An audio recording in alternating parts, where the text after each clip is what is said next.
Welcome back. Hey, guys, for everybody who has started to do a podcast, you can remember the podcast that got you involved. So for me, It's Just Banter with TC Fleming and Jake Kemp. That was one of the first ones. Obviously, Joe Rogan was one of the first ones.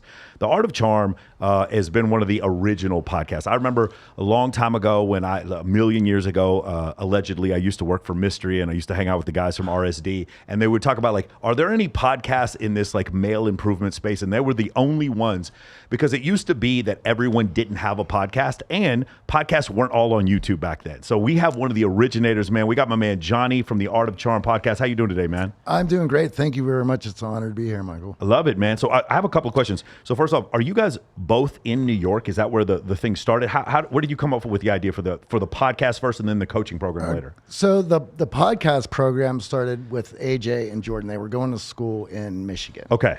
And Ann Arbor.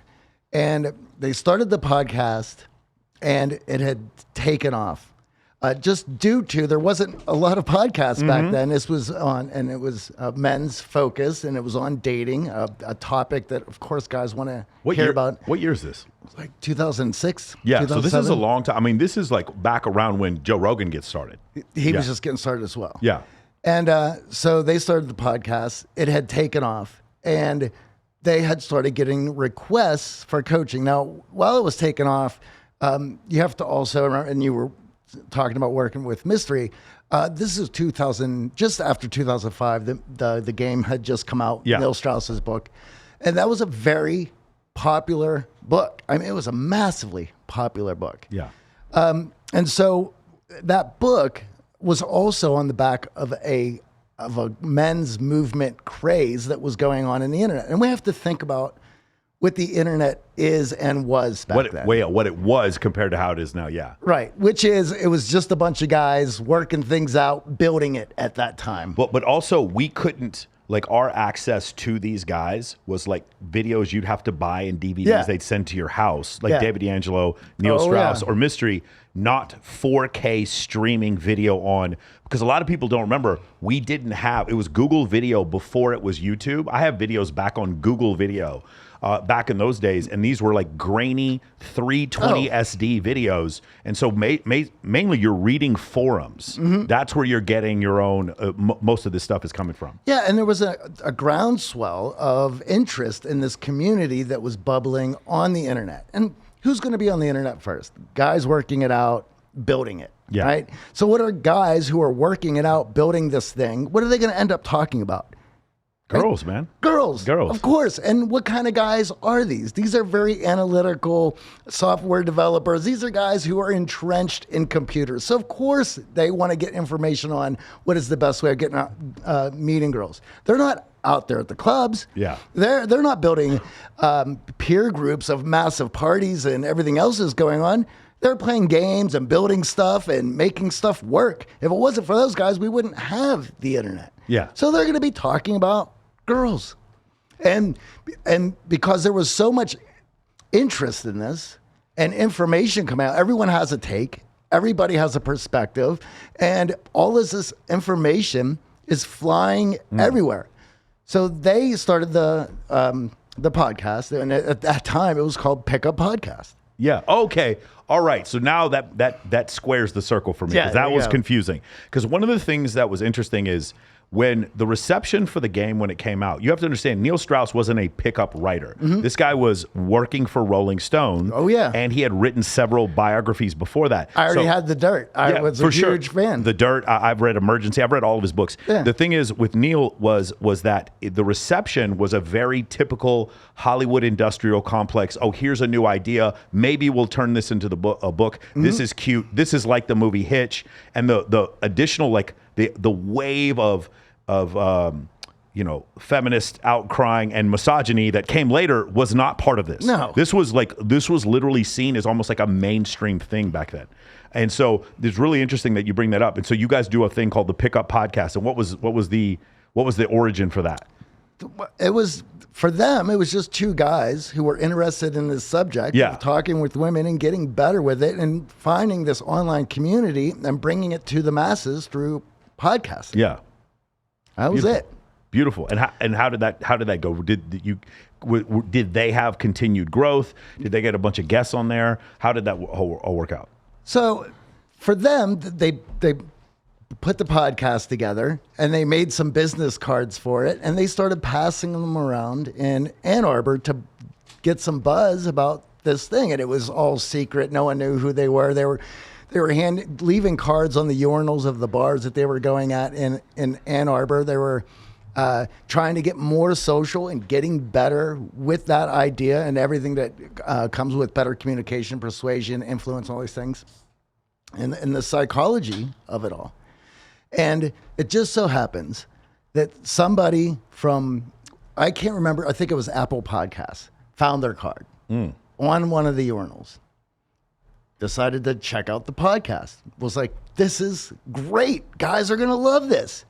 So they put it on the front page of Apple Podcasts. Hockey stick growth right out of the gate. It was a shock to everybody. And so all of a sudden, this thing had legs. And they had a massive audience right out of the gate because this was one of the very first podcasts on psychology, pickup, meeting people, communication. An incredible, interesting topic that I'm still obsessed with to this day at 49. And so as they were looking for more and more people to interview and get more information and find their way into this world that was bubbling underneath of everything, they started getting hit up by guys going, do you guys have a coaching program? Do you have a coaching program? Hey, we love this show. What coaching programs do you guys suggest? And you remember at the time, there was programs kicking off. There was this interest. And Neil's book now has blown up.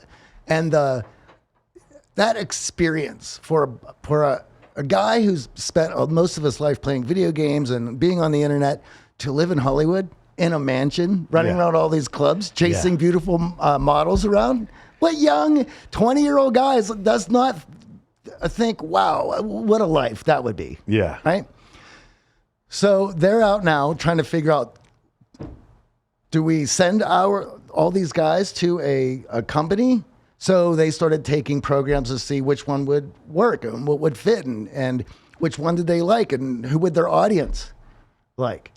And as they're doing all these interviews and just checking out what this whole world is like, they had went to a program that was being held in Washington, D.C. Now, this is where I came in. So at this time, just while they're starting this podcast, I'm getting into this world as well. So they were in their early 20s. I was just hitting 30 at the time. And I was a bartender, bar manager, talent buyer. So I lived in this world at the clubs. And that my whole life. In fact, at the time, my apartment was above the club that I worked at. I was there all the time. Right? And not only I'm there in nightlife, working in nightlife, I'm in the center of the club that I work at, and as a connector and as somebody who's always out. And I love bartending and flirting with girls. It was the greatest thing in the world as a young man. It's like, why wouldn't you want to do that?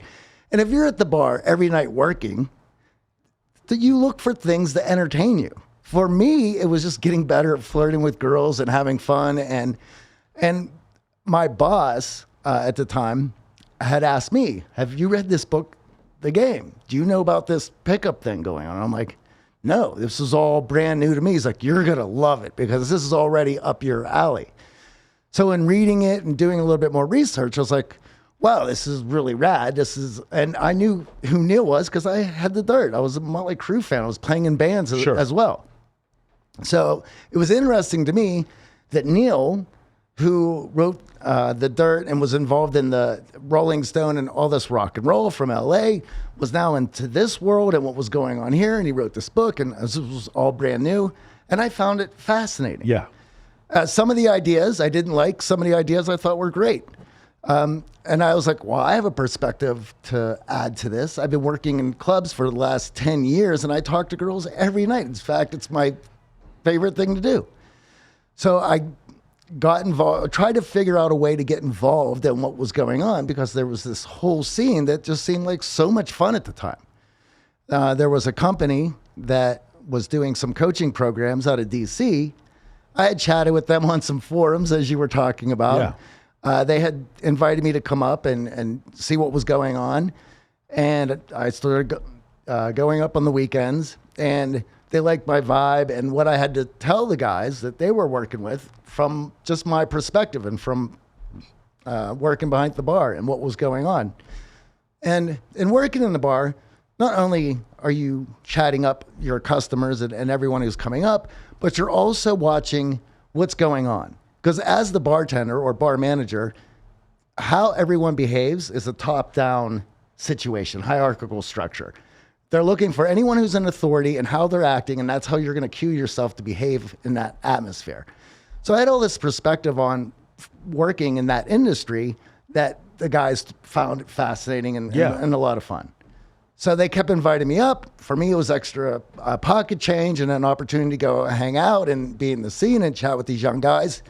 And I really had a lot of fun. I felt like bigger, cooler, older brother who's helping these young guys out. Yeah. And I had a blast. And one of those weekends, Jordan and AJ came to review the program that I just happened to be up helping out. We vibed all weekend. We had a great time. And they liked the ideas that I had. And there was a conversation that night over a lot of drinks about what would a coaching program look like if I had my way about it. And I was like, these are the fundamentals that I found that important. These are the things I'm seeing that these guys are missing. And this is how I would remedy that situation. A few weeks later, it was a call going, hey, do you want to move to New York and start the coaching company to this pickup podcast? And I was like, let's do it. Yeah. You know, and it's like, at that time, I was under the impression that there are certain moments in everyone's life that you're going to have these opportunities. And if you say no, or there's going to be those moments where you look back and go, what if? I wasn't about having any of those anymore in my life, especially at 30. It was like, time's ticking. What are you doing here? You know? And so that opportunity came right at the right time where, philosophically speaking, I wasn't letting these opportunities go by anymore. So I didn't know what was going to happen. I barely knew these guys. It just sounded amazing. And I didn't want to look down 10 years down the road and go, what if? Yeah. So. I mean, listen, those were fun times. Those were different times. Yeah, oh yeah. You weren't like you would meet guys who legitimately maybe had gone through a divorce or going through a breakup, and they were just good dudes. They didn't have preconceived notions about women being, calling them pejoratives and like and it was just and then the other thing was, until I say 2010, I think a lot of those companies were only interested in really helping guys. And then once email marketing got involved and Facebook marketing got involved, and I started receiving spam emails, and the whole thing changed after that. And it felt a lot less authentic. Those early boot camps that guys were teaching, they were fucking fun. You were just going out there and doing, yeah, absolutely. Yeah, those are definitely great. So now at that point, you're producing, those two guys are producing, Jordan and AJ are producing a show every week. And then you're teaching the program. Is that in New York? Yes. All the three of you in New York? Yes. What's the studio like? Because I see later on, you guys are in like a corner office, and like, walk me through the transition there. Wow, man, you're really making me pull up some memories. Yeah. So we got an apartment in Fide-Eye. AJ was still working in school. Okay. He did not leave yet. So the idea was I was going to go up and room with Jordan, and we were going to put this together. And AJ was going to debate whether or not he was going to finish school or not. He was working on a degree. He was in his master's or grad school. So we were going to do what we were going to do. And the idea was, let's get to New York and make as much noise as possible. Now, here's the other aspect to this, which you're right on, is this is the very beginning of social media. Social media at this point is MySpace. Yes. 05 is like that. It's Friendster in 05 and 04. And then we don't like, there's Facebook in 2010, Right. but it's not mass adoption. No. And probably 2011, it's 50-50. You're Yeah. on Facebook and on MySpace at the same time. And then eventually when Viacom buys MySpace over, then it kind of tanks after that. What we knew, and the only thing we knew, was we were at the beginning of something and there was a lot of energy. Yes. We didn't know what it was going to turn into. We didn't know what was going to happen. We didn't even know what it was. We just felt the energy. There was a lot of attention, and now we're in New York. So the idea was make as much noise as possible. Any publicity is good publicity. Let's just blow it out and see what happens. So they're doing the podcast. We're making flyers about the show, about our coaching programs, all this insanity. We're leaving like stacks of flyers on the subways and in Times Square, and just whatever we can do to make noise. And Sirius Radio found one of our flyers. They had found the show. They saw that there was an audience.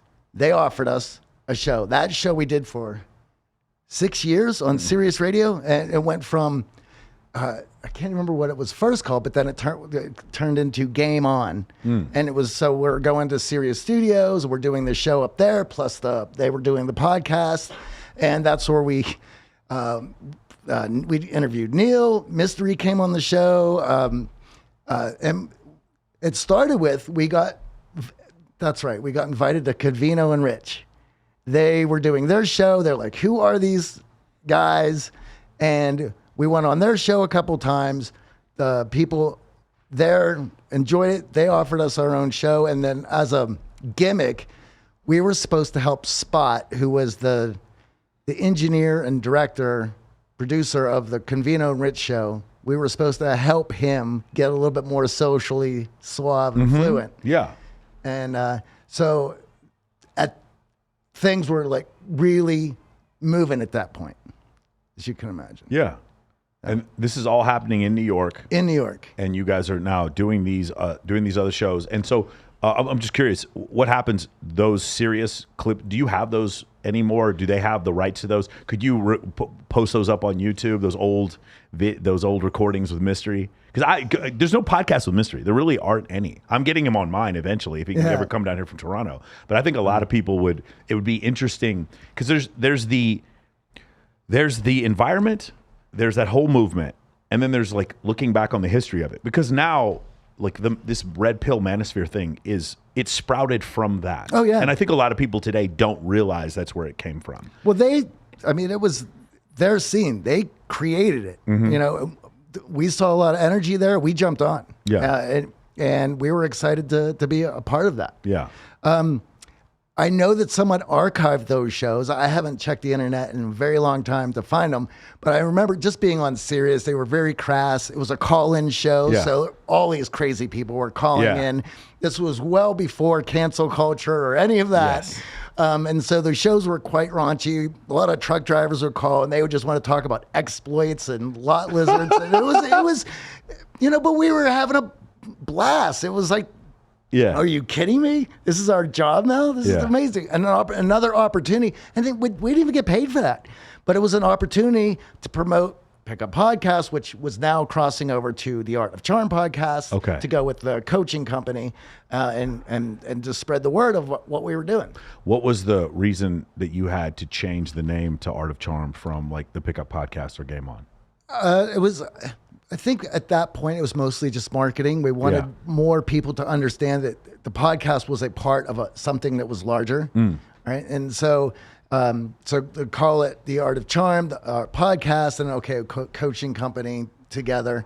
But it's interesting because we go on shows now, and people are like, "Oh, you guys have a coaching company?" Just know the podcast, like.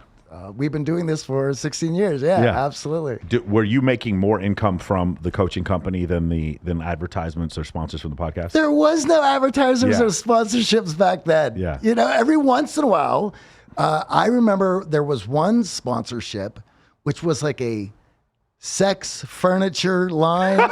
and they sponsored the show a bit, but I don't even think they paid. I think they just sent us free shit. Yeah. You know? It's funny because that's what I do here. Like my coaching program basically pays for the show. Yeah. That's exactly what it is. And then when I get new clients from it, that's main reason, which is the reason I don't have any sponsors. And so that's interesting that you talk about that. So now you're doing that, and what is the transition there? Now you guys are on Apple. You guys are doing the you move away from Sirius, because I know Sirius kind of like falls out a little bit. I was using Sirius when I was in the military, and then I went back once Apple Podcasts started having all this stuff. I left there and went back to the main thing. With them, our contract just wore out. And Okay. we stayed in New York for 2 years, and then we decided we wanted to give LA a try. Better weather, lots of reasons just to get out of New York. And I think also just with the show and everything that was going on and all the noise we made, we wanted to get out of New York a little bit and just be in the better weather. So it was about moving to LA for the winter, but we ended up loving it and just stayed out there for 10 years.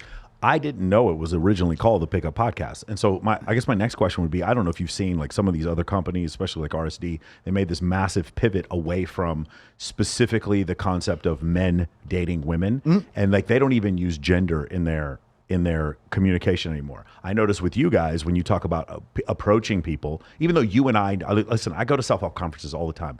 It's not 50-50. It's 98% men that go to these things. When you're like, go approach a stranger, it's 90. Hot women don't have approach anxiety. So we know who you're talking to, but was there a deliberate necessity that you felt like, because it felt like you changed to something a little bit less pickup-y before RSD did? Was that a conscious thing, or was that you're just trying to be more inclusive to more people? I think it was a lot of different things that played into that. Our audience right now is 60-40 men to women. Okay.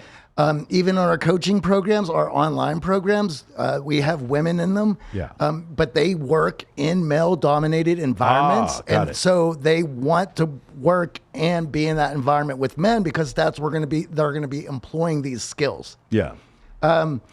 So I think it was a conscious effort just to see what it would be like, and I think we felt at that. It was so long ago we made that pivot, but it was also, would it be easier to get advertisers for the show? Yes. And I think that had to do a lot to do with it. And I think cultural climate was starting to heat up. Yes. And as we were talking, we got to New York in at the winter of 2007. So 2008, 2009, we're getting, Facebook is going into colleges. By the time we got to LA in 2010, I was the first time I'm starting to hear about the feminism craze and what was happening, and the red pill, beginning moments of this red pill movement was coming out. And the reason I think we both see it stemming, or at least the pickup scene back then had a part in that, or at least was entangled in it, was there had to be a separation of, listen guys, the reason you're not getting close to any ladies is because you've bought into this John Hughes idea of mating. Yeah. And we got news for you. That's putting you in the friend zone. Yeah. Right? As a man, there's certain things that you need to acquire and showcase in order to be attractive, and not the cute hamster boy that is rolling around. So the psychology and the overall male self-improvement is not a part of pickup. It is like a secondary part of pickup. A pickup to me was, I am coming from a place wherever I am, whatever height I am, whatever I look like, and however much money I have, and now I'm using words to make up the difference for a girl that I'm going to speak to. Whereas like the concept that I saw later was total male self-improvement that had to do with health, wealth, and relationships. And now that person is going up and talking to a woman, and he doesn't really have to say much because his confidence is there. He's congruent with that person, that style. And whereas the two differences was, in pickup, I heard a lot of, and I'm paraphrasing here, how do I get this girl when I live in my mom's basement? Whereas male self-improvement was, how do I get the fuck out of my mom's basement? And that's where the bifurcation happened, was specifically that. And I think that's why the Art of Charm was one of the first to go in that direction, because I was coming from the bar industry, the nightclub industry, and for me, I was like, guys, you can say whatever you want, but until you're walking around showcasing this and girls can tell when you walk into that room, none of these words are going to work. Yes. And you're not going to overcompensate for living in your mom's basement with words or whatever, or a dull life that you're living by running your mouth. And I think also there was a lot of guys back then who certainly could run their mouths about anything. Yeah. And it's like, well, who is behind all that running your mouth? And the one thing is, and you certainly know this, the girls can tell really quick. Very quick. Very, very quick. It's how the guy moves, how he banters with his guy friends, how his guy friends banter with him, how he banters with the girls who are in the room and communicates with them. They'll pick up on it really quick. And I've watched your show before, and a lot of times I laugh because you have to give the girls the factual breakdown on why they're intrigued about certain things, and they're not consciously registering it. Like mate choice copying and stuff like that. And I love watching their reaction when you nail it for them, and they're like, "Oh, is that why I do blah blah blah?" Is that why my 6'3" boyfriend keeps cheating on me? I don't. Oh, because 1% of the population is 6'3". I thought it was 40% of the population. So yeah, that generally happens. The income one is my favorite. Like they think most guys make 150 a year. I think that's really funny. So there was that, and that part was interesting. I will tell you, Mystery used to make us do this equation. I thought it was really interesting, but before it was boot camps, and it was how many times has a woman been approached from the time she goes through puberty till the time she's 21? And we started you do the math on it, and it's like 5 times a day versus this many days of his life, and she's, let's just say 2 days a week she's not out, and it came up to some ungodly number of like 24,000 times she had been approached before the time she was 22, and then we did the same equation for a man, and it was like less than a 500, and then the thing he was trying to express to you is, of course, she is more calibrated than you. She's been approached hundreds of thousands of times more than you have. So when you come up and you're not congruent with the person that you're saying, she's going to pick that out. David Buss talked about this, and Myron Gaines actually talked about this on Fresh and Fit, was the concept of women having a better ability to walk into a room and be able to sniff out hierarchies. They can very quickly tell that, like, that guy's the boss, but that guy's in charge. And that person's cheating on them, their husband, with that person right there. Women are better at that than men. And I thought that was really interesting. And Dr. Buss was talking about that too. He went on a date one time to some event, and then came out later and is like, wow, it's crazy that Becky's like cheating on her husband with blah, blah, blah. And he's like, what are you talking about? He's like, how could you tell? I was like, I just watched them together. Turns out later she was completely right. And so, whereas, you know, and these sex differences are things that some people find offensive or controversial, whereas men tend to be better at pathfinding. Women tend to be better at telling social hierarchies. Women tend to be better at reading facial expressions. Because our gender, specifically the XY gender, so we don't get in trouble here, the XY gender doesn't carry children. The XX gender carries the children. And so because of that, she would have to be better at reading facial expressions than men. This is an evolutionary adaptation that happens. And that part was getting skipped too, because it was General Patton who said this. It was one of my favorite quotes. I'm former military officer. Yeah. The enemy gets a vote too, right? And one of the things that happened with early pickup, it was like, you didn't get the girl because you didn't do the pickup lines correctly. Wait, no, what if she just didn't want to fuck you? Oh no, that's not a possibility. That's not a possibility. You didn't do your gambit correctly and didn't go to this step, to this step, this step. Attraction, not enough rapport, so then she opted out. And it was one of these crazy things where I when I started teaching social circle stuff, it was like, how about let's just have hundreds of them? Then a couple of them will pick you. And then once the first one picks you, then 2 more will fight over you, then 3. Then all of a sudden the rumors come out that you had a threesome with these 2. Then 4 more fight after you. And then now you don't do any pickup at all, right? And it was just so outside. But guys who ran strip clubs, guys who were bartenders, guys who were like male strippers, guys who were VIP hosts, when I explained it to them, they were like, duh, how come everyone knows this? This is obvious. Yeah. Whenever I talk to guys in pickup, because here's the other thing that I noticed, and maybe you saw this too. When you had the nerdy guy who was picked on in high school, and he comes into this whole thing, and you tell him, hey, bro, here's a great piece of advice. Go find some dudes who just fucking slay and hang out with them for a couple years. Live with them for a couple years. They're like, no, those were the guys who put my head in the toilet when I was a freshman in high school. Fuck those guys. I don't want to hang out with Brock, the quarterback, and Kyler. I don't want to hang out with the big, you know what I'm saying? I don't want to hang out with those guys. And so what happened was a lot of times I would see this difference where I lived in Atlanta in '07. I would hang out with these club promoters who literally had women falling off of them. Would go to a club with 20, 30, 40 girls. And then I would read pickup forums and hang out with these guys who couldn't get a girl to save their life. And the reason why these two groups never communicated was because these guys had nothing, they had no interest in hanging out with pickup dudes. And pickup dudes were intimidated by the fucking former quarterback. And I just saw this separation that happened during that period of time. Yeah, I mean that was a big thing that I noticed. But here's the other thing, and I want to ask you about this because this is where one of the things that I felt like pickup got wrong was the concept of having female friends to introduce you to other women. Oh yeah. And so again, you working in a bar, you clearly understood this. But there's this antithetical little teeth gnashing like, no, you cannot be friends with women. And this was hardcore coming out of the pickup community and the red pill community. Well, there's two things. So one, you can't be friends. And the reason is because these guys were so terrified of being put in the friend zone because it's happened to them so much in their life. Correct. The idea of that happening again is too much for them to deal with because the pattern recognition at this point now puts them in a position where if that happens again, it's now my fault because I know better and I can't do that to myself. Mm-hmm. The other part is for some of those guys, they've never had close female friends. So even being close to a girl, all they're thinking is, how do I get in her pants? Yeah. And of course she can pick that up. Yes. And so that's going to make things difficult, or she's going to opt out she's not going to hang out in that atmosphere. Yeah. Well, there's this third kind of guy who doesn't even have guy friends. Oh, yeah. He doesn't even have friends. Like, you're like, hey man, just do whatever you do with your guy friends. Just treat them like your guy friend. What up, motherfucker? And they're like, oh, I don't have any guy friends either. And so there's that group, which came after '08 with the advent of the iPhone. Mm-hmm. Yeah. Yeah, but go on to talk about like what are some of the things that you saw? Well, that was certainly it.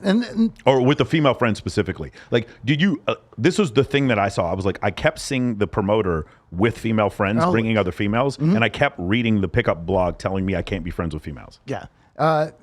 If you're working at a club, you know these dynamics. So not only was I working in a club, I was playing in bands. Yeah. And depending on certain shows, I always made sure there was a group of girls that I was friends with that were coming to the show. Yes. Especially if I was playing, because I want the other girls who were coming out to the show to see me with all of these girls.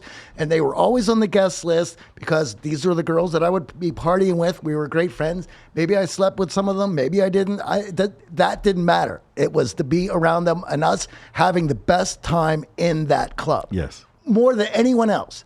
Because if we were having the best time in that club, every other girl is wondering to know who are those guys and why are they having so much fun, and how are they so relaxed and having the most enjoyment out of anyone else, right? And of course, they would slowly then start gravitating like a tractor pull into that because they want to be a part of that, and then it's like, hey, Sarah. Say hello to the girls right behind you. It's so crazy. Until you actually see it, you don't believe it's real. When you or I describe that thing, because I just knew you used to work in a bar, you played in a band. I knew you had experienced it. Yep. Until you actually experience women introducing you to other women because your female friends see you as worthy, you never will go back and you'll never believe in anything else. But until then, it's just so filled of like fucking spurg rage, of like this red pill rage that these guys have. They don't believe that thing is real. Yeah, and if you were introduced by another girl, she's already given permission to the other girl and vouched for you. Yes. So if the girl has any interest, it's already been, that's my boy. He's rad. He's all yours. Yeah. Go for it. And the other one was that I love, and I specifically say it like this: whether or not a woman is your friend and whether or not a woman is sleeping with you have nothing to do with each other. No. They are completely mutual. I have women that do not like me as a human being who want to sleep with me all the time, and women who think I am the greatest, who call me their brother and have no interest in sleeping with me at all. And guys, again, when you come from the pickup mindset is I need to the girl has to like me a ton in order for her to sleep with me, instead of we're in this circle together and it's just like, oh no, I've noticed these incredible things about you, and all of these things that you're trying to overcome with your words in pickup, they're already overcome because that gorgeous girl you're friends with introduced you to me. And so because of that, again, my friend Kindly, I have a girlfriend now, but before, back in the day, Kindly would introduce me to girls, and I would just notice, this was one thing, I wasn't even doing this deliberately. Kindly's it was like multi-time Playboy Maxim model, whatever. She would introduce me to girls, and I would just notice this incredible immediate attraction from them. And I was like, there's something here. And then later on, when I meet Dr. David Buss and he explains mate choice copying, I'm like, oh, there's a psychological word for this shit. And then I was like, wait a second, what do they call this in Red Pill or the Manosphere? They call this pre-selection. So pre-selection is mate choice copy. It's the real thing. And then they do experiments with all these different mammals and some birds. And they're like, oh shit, they all want to be around the male who has other females around them. That's incredible. And then I'm like, wait, could this overcome being short?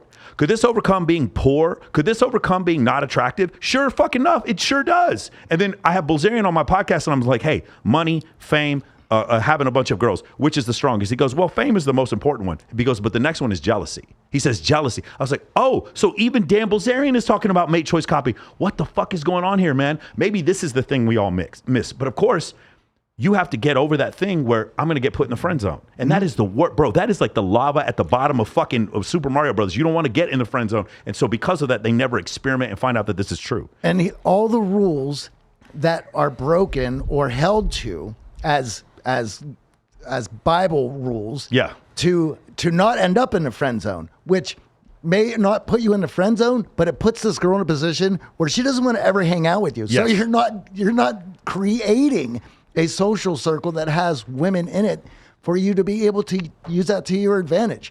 Even like guys get so hung up on, I don't want to be taken advantage of. I don't want to be paying for time and attention. Well, all you're doing is pissing off. How many girls? There was a video that just came out the other day. Some girl on TikTok left a dinner that she was having on a date because the guy was debating whether or not the $3 extra for cheese on his cheeseburger was. But see, the thing is, you or I would leave too. If it was my homeboy and he was saying that shit, I would get up and leave too. Yes. Even if it wasn't a date. Like, really, you're just weird. $3? You're just weird. Yeah, no, that is definitely an issue. Like the time, but here's the other thing, right? If I want to go to a club, am I going to have a better time mulling around the GA, or am I going to have a better time and a more efficient time in the VIP? Always want to be in the VIP if you can get it. But who's going to get me in the VIP? There you go. The girls. It is so it's so, dude. The comments I get on this, like, no, dude, it's a cope. These women are taking advantage of you, and I'm like, you're criticizing what I'm doing when I'm on stage at Encore Electric Daisy Carnival in the Marquee Sky Deck, standing between Paris Hilton and Machine Gun Kelly, but you can't even get in, telling me that what I'm doing is coping. And it's so crazy when you see that and the denial of that, like one specific thing. The second thing that I felt like they kind of messed up, and I don't know if you guys talk about this a lot, but like you're in New York or in Los Angeles, it's the guy in Des Moines who's like, I want the Playmate. I'm like, then leave Des Moines. Oh no, I don't want to leave Des Moines. No, bro, like that's not how this works. Like the willingness to leave. I live on the Strip in Las Vegas because you understand? I live on the Strip. I don't live on like near the Strip. Before I lived next to 6th Street in Austin, Texas. Do you understand? If you lived in Kansas City, you're in Power and Light District. If you were in Los Angeles, you live in West Hollywood or in Beverly Hills. If you live in Meatpacking, if you're in New York, and you live in Brooklyn if you're in Miami. That's why the rents are so high, because you go live there because that's where the fucking action is. When I lived in Hollywood, we lived in Hollywood Tower, and our whole wing of our building was drug dealers, promoters, and porn stars. Shout out to Panorama Towers in Las Vegas, Nevada. That was Hollywood Towers. I just spent 2 years in Panorama. And now I'm at the Ogden downtown, right next to Fremont Street. Oh wow! Yeah. Oh yeah, the Ogden, very good. Very nice. And I mean, but again, I wouldn't have had access to everyone that I had met if I didn't live there. Yeah. Right. And then here, when I first moved to LA and we got into Hollywood Towers, I would hear everyone coming back from the clubs, and the music was going, and it was parts of the building wings were just partying all night long. Yeah. Early Panorama Towers was like that. If you read Dan Bilzerian's book, The Game, the early days, it was filled with poker players. Yeah. And guys were going from room to room, and it was a 24-hour just fucking wild. I lived there for 2 years, but I moved in during the pandemic and then throughout, and I just left, and then now at the Ogden. Okay. Love Panorama Towers. Yeah. Where was I at? So getting there, we just got to LA, Hollywood Towers, all this stuff's going on. So what I did, I would buy several fifths of Maker's Mark, my favorite bourbon. It's a nice brand. I knew people would appreciate it. And every night, if it was Friday or Saturday night, and it was about 3 a.m, and the upstairs neighbors the EDM is going, they just got back from the clubs. You could hear people up there. I would roll up with a fifth of Maker's Mark, knock on the door. I'm your neighbor. I just moved in downstairs. I heard you all partying. I wanted to say hello, and I brought you a bottle. They're like, come on in. You brought booze. And they would introduce me to everyone they were partying with that night. And that's how I met everyone in that wing of that building and started going. The one girl, Michelle, managed, her name was Linda. She managed the Roxbury when we got there. And so then she would put us on the list. AJ and I to go down there and hang out with them. And then, of course, then we would be on stage dancing and partying, and we had an in. That's how you did that. And then, because nightclubs you live here, so you understand, like going to a nightclub here when you live here is easy. You're local. You just show your local ID. It's not a problem. In LA, if you have an LA ID, they shit on you. Like they don't one of the things when I lived in LA for 2 years is that I realized I couldn't have guy friends. I wasn't allowed to have them because I can't take you anywhere with me, man. You can't roll up in a club 5 deep with dudes. It's very different there. Now, I guess the part I'm missing. So you guys, the 3 of you, Jordan goes with you to LA too, or is it just the 2 of you? So all of us went to LA. All of you are living in Hollywood Tower? At that time, we had a couple places around Hollywood Boulevard. And where are you recording the podcast at this point? So we were still doing the show on Sirius. Okay. There was a Sirius studio at Swing House, so we would go down there and do that show. Sometimes we'd do the podcast there. And then Jordan basically had built a studio area in the apartment where he was doing the show. And so AJ and I would be running programs. Jordan would be doing the show. And by the time we got to LA, things were really taken off now because we're in LA. And the game at this point is so popular. It's now it's now mainstream. Everybody knows about it. And all these guys want that experience. Yeah. So we set it up so they would have that experience. So this is another thing that happens. We're running 3 programs a month. Oh, okay. Oh, you're running 3 coaching programs a month while doing the show once a week. Yes. Okay. Yeah. So I guess my question here is there's a transition that happens where you go, there's a big difference between a podcast called the Pickup Podcast and then a podcast called Art of Charm that has Kobe Bryant on it.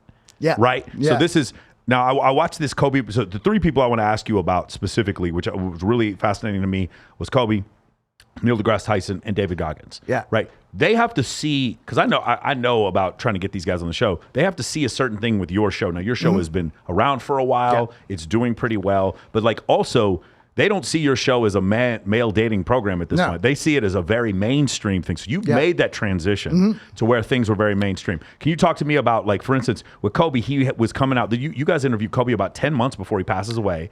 And and he's coming out with a children's book. Yes. How did you go about doing that? Well, at that time. And you're still in LA at this point? Yes. Okay. We're in LA and we were with Cast Media. Okay. Cast Media was putting together a studio. They had some advertiser folks coming in, and they were just getting started, and they brought us on.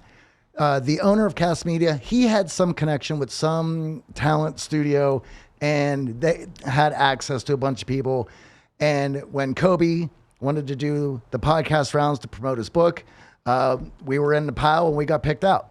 That's amazing. And they were like, they want to do that podcast. I think the reason why is there's so many people who do podcasts are watching this right now, and they're always asking me, how do I get guests? And my answer is almost always Instagram. I just use Instagram. And I have people who are friends of mine reach out to other people. That's the main thing. I do very little email. The email is usually secondary, or I like to get a lot of professors on there, so I'll email the university to try to get them on, and I'll send them like the most popular episodes that I've done. So for instance, I'm trying to get Gad Sad, and I'd love to get Jeffrey Wilson on at some point. So I'm going to show the Richard Reeves interview, and I'm going to show the David Buss interview.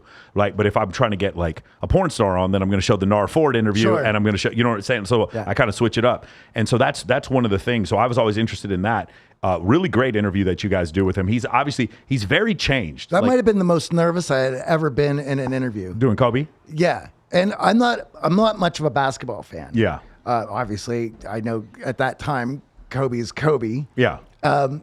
And we were excited to get it. We couldn't believe that he picked us out of the pile to do. So we were really excited about that. And I decided that I wasn't going to think about it because I didn't want to get worked up. And AJ is a huge Kobe fan. He's a huge basketball fan. And I'm like, I'm not thinking about it. And he would be bringing it up. I'm like, Kobe Schmoby. You know, like I'm not thinking about it. And we get there. And when he walked in that room with his entourage, and they said, he'll be right back. He's got to go into the back and get ready. Yeah. And so he comes, whatever he got to do back there to flip a few switches to turn it on to be Kobe, he comes out and he is the most graceful, social, fluent. Isn't it crazy? Just chatted up all the kids and getting pictures and was high-fiving them. And I was like, this guy is just ruling this place. This guy is a trained assassin murderer on the basketball court. Have you ever read Relentless by Tim Grover? Like the description of Kobe. Had Tim on the show. Yeah. Amazing. He was mind blowing. And watching how graceful he was in that room, that's what made me nervous. I just watched how he handled himself and I was like, oh shit. And realizing that this guy has been trained since he was a child. Yeah. Because his dad was a basketball star. Yeah, Jelly Bean was a player in Italy, and then he also played for the Clippers for a little while. Yeah. And Kobe's been at this point through everything. Yes. Right? And I was really nervous, but he was amazing. We had a blast, and people write us all the time, say how much they really enjoyed that interview. Now, the next one that you bring up. Well, here's the thing. With the Kobe thing, Yeah. what I think of it is like what we said about women being more calibrated than us. I think when you're a celebrity like that, and you're constantly having to deal. You see this with some of my friends are politicians. You see this constantly with them where they're super polished and they can turn it on and off. Dude, I'll be honest with you. I'm not gonna tell you too much. When the camera turns off, Richard Reeves is different. Oh yeah, he's a different dude. He's just a fun dude, but he's a different. He's a very different guy. When the cameras are on, Richard Reeves is a fucking authoritarian. Richard Reeves is a what's it called? Academician. He's a professional academician. When the cameras are off, he's a different dude. But yeah, that's the thing that I noticed with some of these guys that they could turn it off. Neil deGrasse Tyson.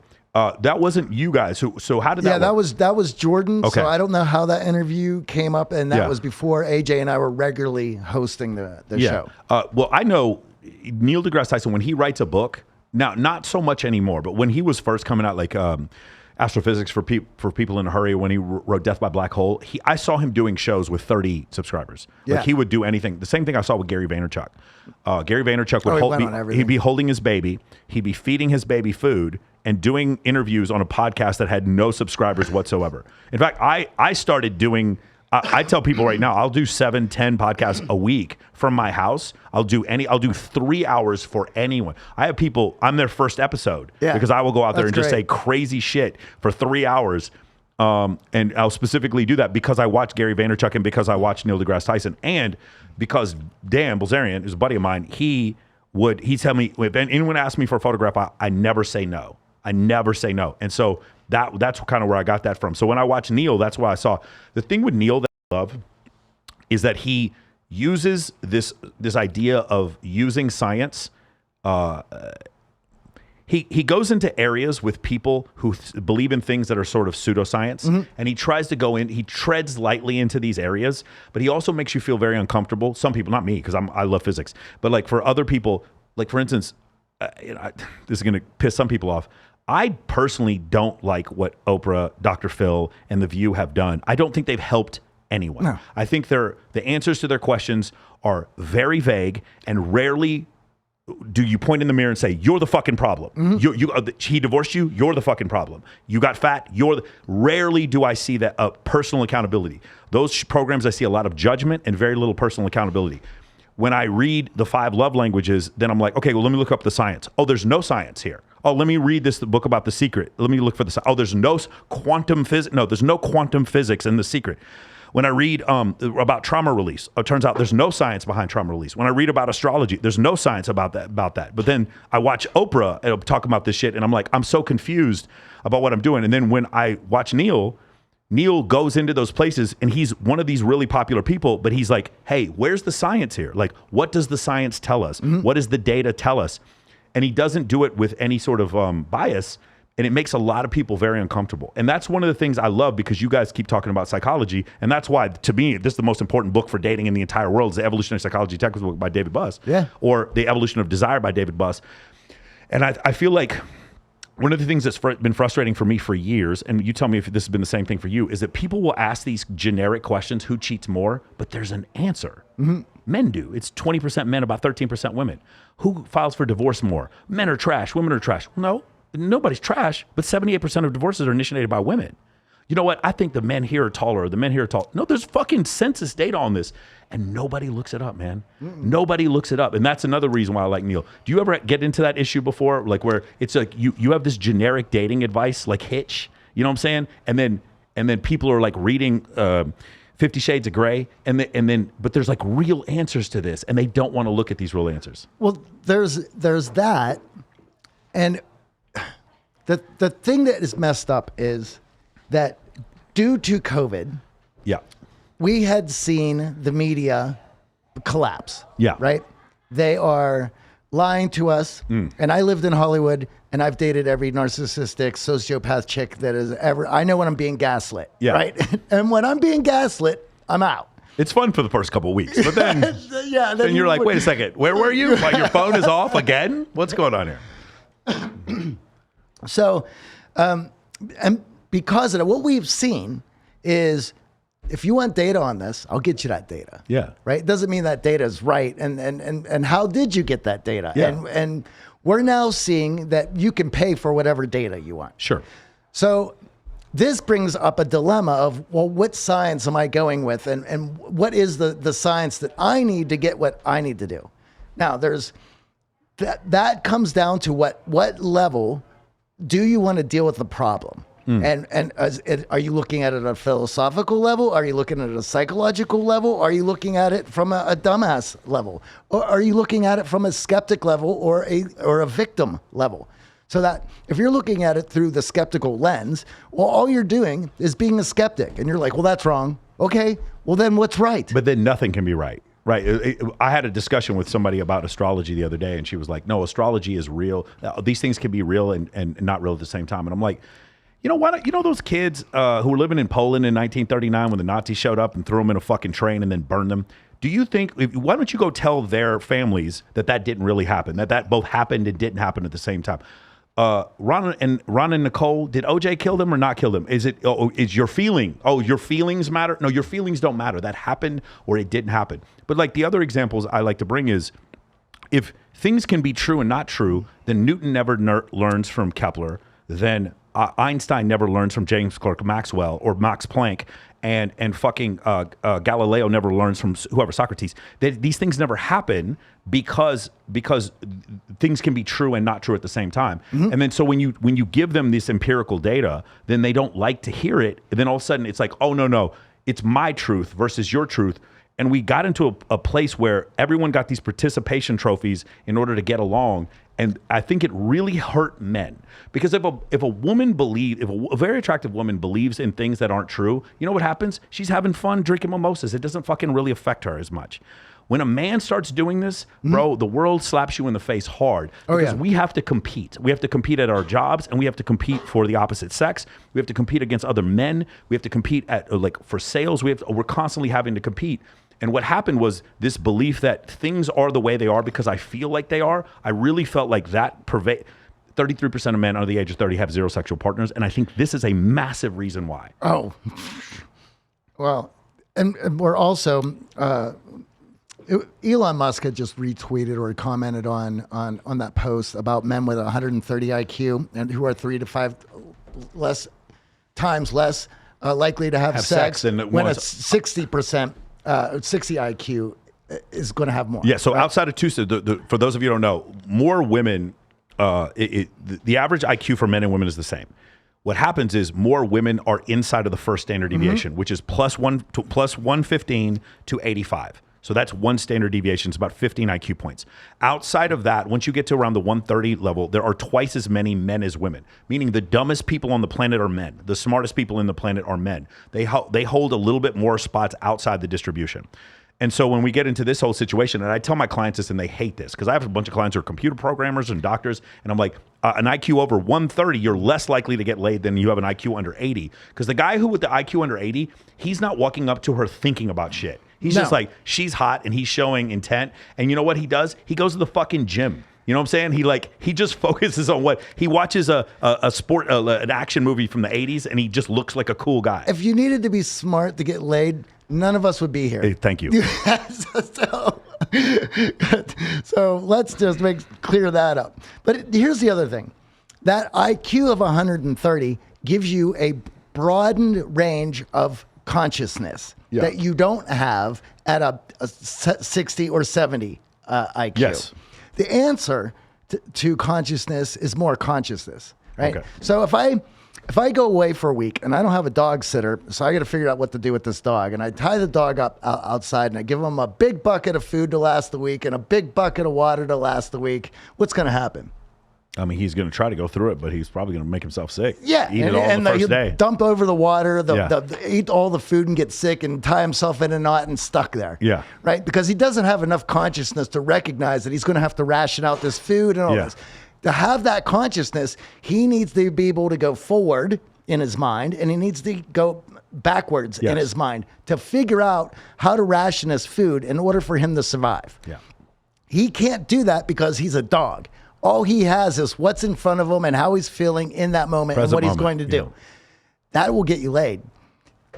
Thinking before, how to ration that food, that ain't going to get you laid because it's in that moment for the woman. It is being in an emotional state and sharing that emotional moment with somebody else. And somebody with a 60, 70 IQ can do that. The person in 130 IQ, they're thinking about Bitcoin. Where's it at right now? That's exactly right. And everything else. Now, here's what's great about that. For that guy who has the 130 IQ, it's about how to use that consciousness to better himself and to get laid. Yeah. And use that consciousness to avoid all the traps that 130 IQ will get you into when you try to use your analytical brain to get laid.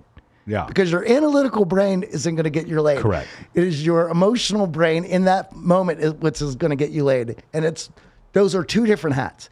The guy with 130 IQ, the computer programmer who now lives in a sick house, drives a sick car, has a great job, who is set up, but he's like, I have everything in the world, but I can't date. Yeah. Right? All of that will keep him from getting stuck in the traps that will prevent him from getting laid. Yeah. And how do you recognize that you're falling in those traps? How do you, as the dog, recognize if I continue this, I'm not going to have any food, and what if my owner doesn't come back? Yeah. How do you stop that from happening? You have to set up triggers so this is me going one-itis. This is me for sure getting into a trap where I'm now rationalizing the $3 over this cheese on my cheeseburger that is going to turn her off. Once you recognize that, you want to shut that off and use the strength or develop your emotional mind of enjoying yourself and being in the moment and sharing that emotional space with that person you're with. As a musician, as the promoter, you're partying. You're in the moment. You're vibing with everyone around you. Yeah.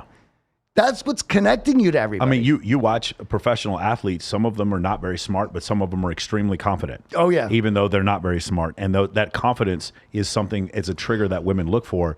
And one of the things that I think, I find two different ones. Number one is, I'm really smart and I make all this money, therefore I deserve this girl. I deserve. And then the other thing is the resentment towards Alex the accountant now has resentment towards Brock the bartender because Brock the bartender can't spell, but fucks the girl that Alex the accountant has a crush on. And so now there's and by the way, all things being equal, let's say they look similar. Alex the accountant, because he goes into there and his 130 IQ, when you think of IQ, just think of horsepower. His 130 IQ, it's too much for this. Like, I'm trying to park the car in the garage. I don't need the Lamborghini engine. I just need to just creep it into the garage. It's too much horsepower, right? And so now we're in this situation where now I have this approach anxiety. Now I'm overthinking what I need to see. I read these 3 Reddit posts. I read this other post on this other forum, and I've read 6 books before I go approach this woman. And all this is swirling in my head. I have the horsepower to do this whenever I'm programming computers.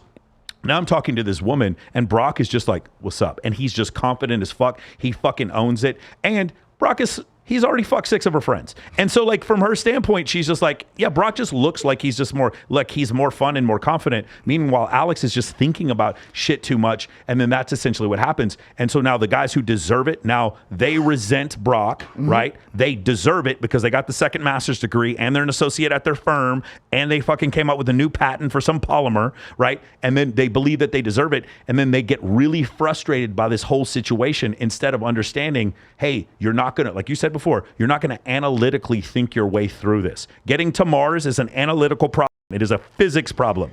Getting a beautiful woman to stop looking at this other dude and start looking at you is a psychological evolutionary problem. And you're going to double down on what you know. Yes. So if the analytical brain put the food on your table, a roof over your head, and clothes on your back, you're like, that works for me everywhere else. Yes. Why is it not working here? Yeah. The harder you keep pushing that button, the farther it's going to take you from getting what you want.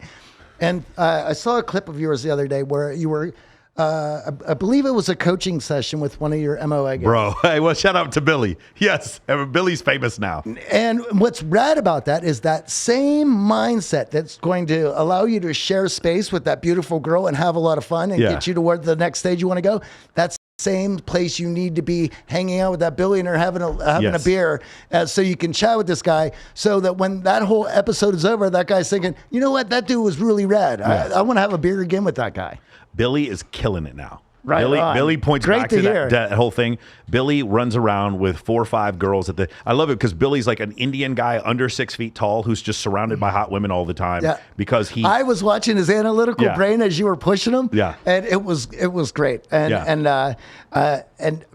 I'm glad he was able to see and work that and to correct that, because we all have it. It's, have you developed it or haven't you developed it? Yeah. And that's what's great. And when these guys take the time to develop this part of their brain that they haven't used much before, they're going to find themselves opening doors that have never been there before. Yeah. Not only are those doors open, those doors are going to show themselves for the first time. Right. Those doors don't exist to those guys pushing the analytical button. It is... Those doors will show themselves when you're in that space and able to see them. Beautiful. The third guy, the one who actually like motivates me the most, and I actually, whenever I have friends, male or female, that get sucked into a victim mentality, the first book I recommend to them is Can't Hurt Me by David Goggins. Yeah. And so you guys getting him, can you talk about that whole situation and what that was like? Yes. I saw David for the very first time when he was on Rogan. Okay. And I'm hearing these stories about ultramarathon. I didn't even know there was a such thing Me as neither. I didn't even know. I had no idea. 100-mile marathons. I was like, what? A marathon's 26 miles, bro. What are you talking about? Yeah. And he's talking about his pull-up record and running a marathon, 100 miles with broken bones. And I'm like, this dude is full of shit. And I turned it off. But something about it made me look up Google his name. And I saw the pictures of his hands. You could see like the ligaments in his hands from doing 18,000 pull-ups or something like that. In a 24-hour period, you can see just ripping the dermis off of his hands from doing all those pull-ups. I said to myself, if this guy is for real, I have to hear what he says. Yeah, I'm missing something. And at that time, I went to the gym every day begrudgingly. Yeah. After understanding his mentality, I woke up every day excited to go into the gym. Yeah. It changed my whole approach. And I was telling, at the time we were working with somebody who was helping us out with the podcast, just being an extra hand, getting guests and things. And I mentioned I saw this guy, David Goggins. He wrote him through the Instagram. And this was before David was the it guy. And I even think I said on that show, you're going to be the it guy. And he shrugged it off. Yeah. And, I don't even know if he'd answer my text now. Yeah. But I mean, he lives way up. He's a smoke jumper now up in the Northwest to get away from all this. Isn't it crazy? Yeah. And just an incredible mind and an incredible perspective. So my buddy wrote him, and he goes, "Hey, David said he'll do the show. He's going to come out here in February." I was like, "What? Are you kidding me?" Now, David was somebody that changed my whole life from an instant that I found out who he was and what he was about. So I could not wait to meet the guy. And I thought, and unlike Kobe, I thought, what is the first thing that I'm going to tell David Goggins, this man who's changed my life? So I thought about it for about a week of like, what are you going to tell this guy? And I can't remember if it made the edit or not, but David comes in and he sits down, and I'm incredibly intimidated. The dude's just, balls out, insane. And I go, "David, there is a moment in every young man's life when they see something or hear something that changes them forever." And I said, it's even a rare moment in that young man's life to be able to thank the man that did that for him. "David, I want to thank you." And he gets up, shakes my hand, and we started the interview from there. And like, after I was able to say that, like, all the anxiety just washed away, because I was like, I think I said that as smooth as I wanted to say that, and showed David how much I appreciate him. And at the time, AJ and I were both training for a half marathon, and this was due to fucking David.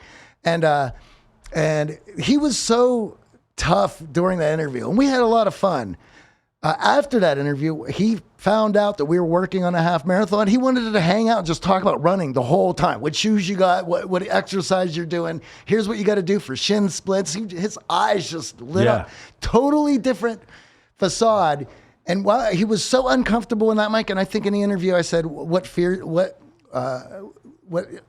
do you have now? He's like, sitting here and talking into this goddamn mic. Yeah, I believe he talked about having a speech impediment. He stuttered when he was in high school. Yeah. The first thing I want to talk to him about is we went to the same survival school. We're a couple of years apart. He was Air Force TAC P before he became a SEAL, and they put you in a box. They put you where your knees are like up to your face, and then they'll put bugs in there with you sometimes. Okay, maybe I'm not supposed to say that out loud, but and they play the whole time. It's babies crying and pigs squealing, so you're not allowed to sleep. Yeah. And I was in Kung Fu. Like I was taking jiu-jitsu at the time. I could do the splits. I loved it. I fell right to sleep. I didn't give a fuck. I was so happy. I was like, just leave me alone in this box. And he was talking about being, I have a few fears, but I don't have a fear of heights, and I don't have a fear of what's it called, claustrophobia. I enjoy being in like closed in space. It just never bothered me for whatever reason. So that part was easy for me. The rest of it I hated. I hated not eating. I hated fucking killing that rabbit. I hated all the other stuff I had to do in survival school. But it's just interesting listening to him, because there were two things that I expected to hear that I didn't hear. The first one was after he started talking about the ultra marathon, I expected to hear him talk about how much he loved running, and he never talks about it. I expected there to be a full chapter about the endorphins and how this changed my life. And the other thing is that I suspect, and I don't know this for a fact, but I suspect that the abuse from trueness he tells to a certain extent. I think there's things he leaves out. I think it's even worse than what he expresses.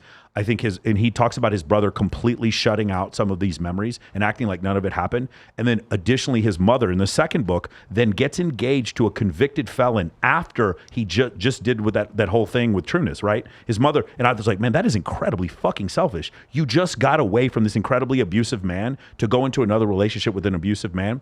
And I felt like his motivation, he was so motivated and almost scared to go back to being that kid who was abused. Sure. That's why he's running 100 miles.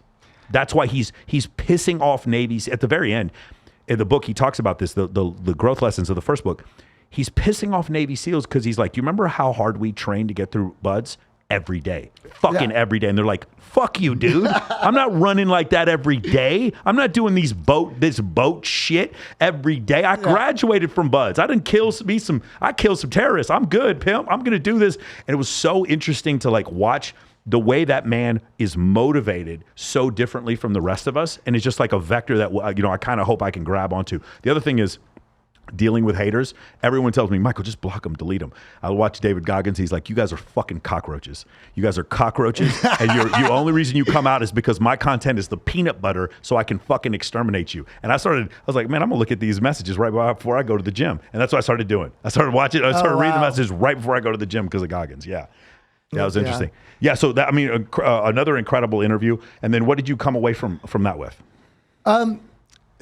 Just, I thought he was very relatable, and I loved his message because at that time, I think the wokeness was just getting started. Yeah. And it was already pissing me off.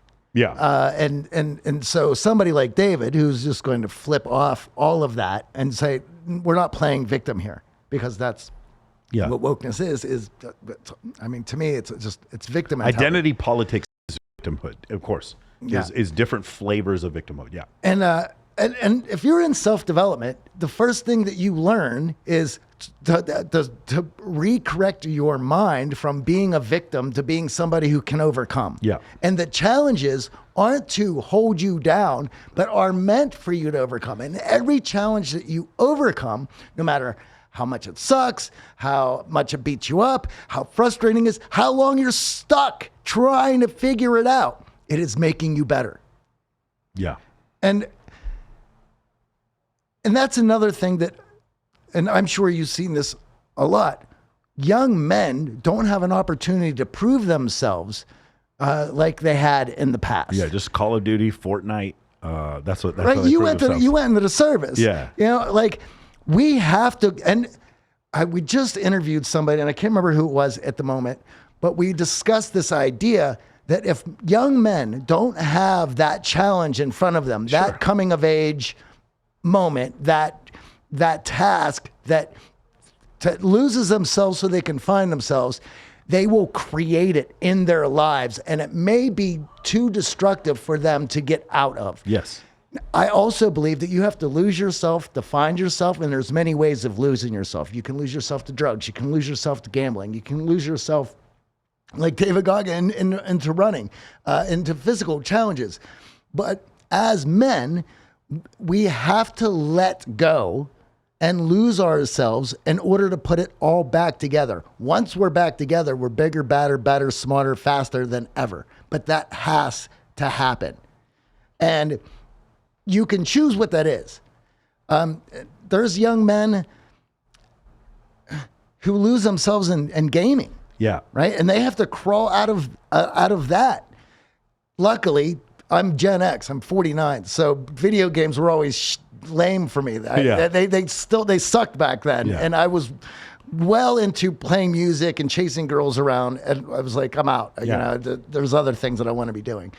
But I can't understand what it is like to lose yourself in this virtual world that these, not only are they lost in, they're congregating in, and they're creating lives inside of that.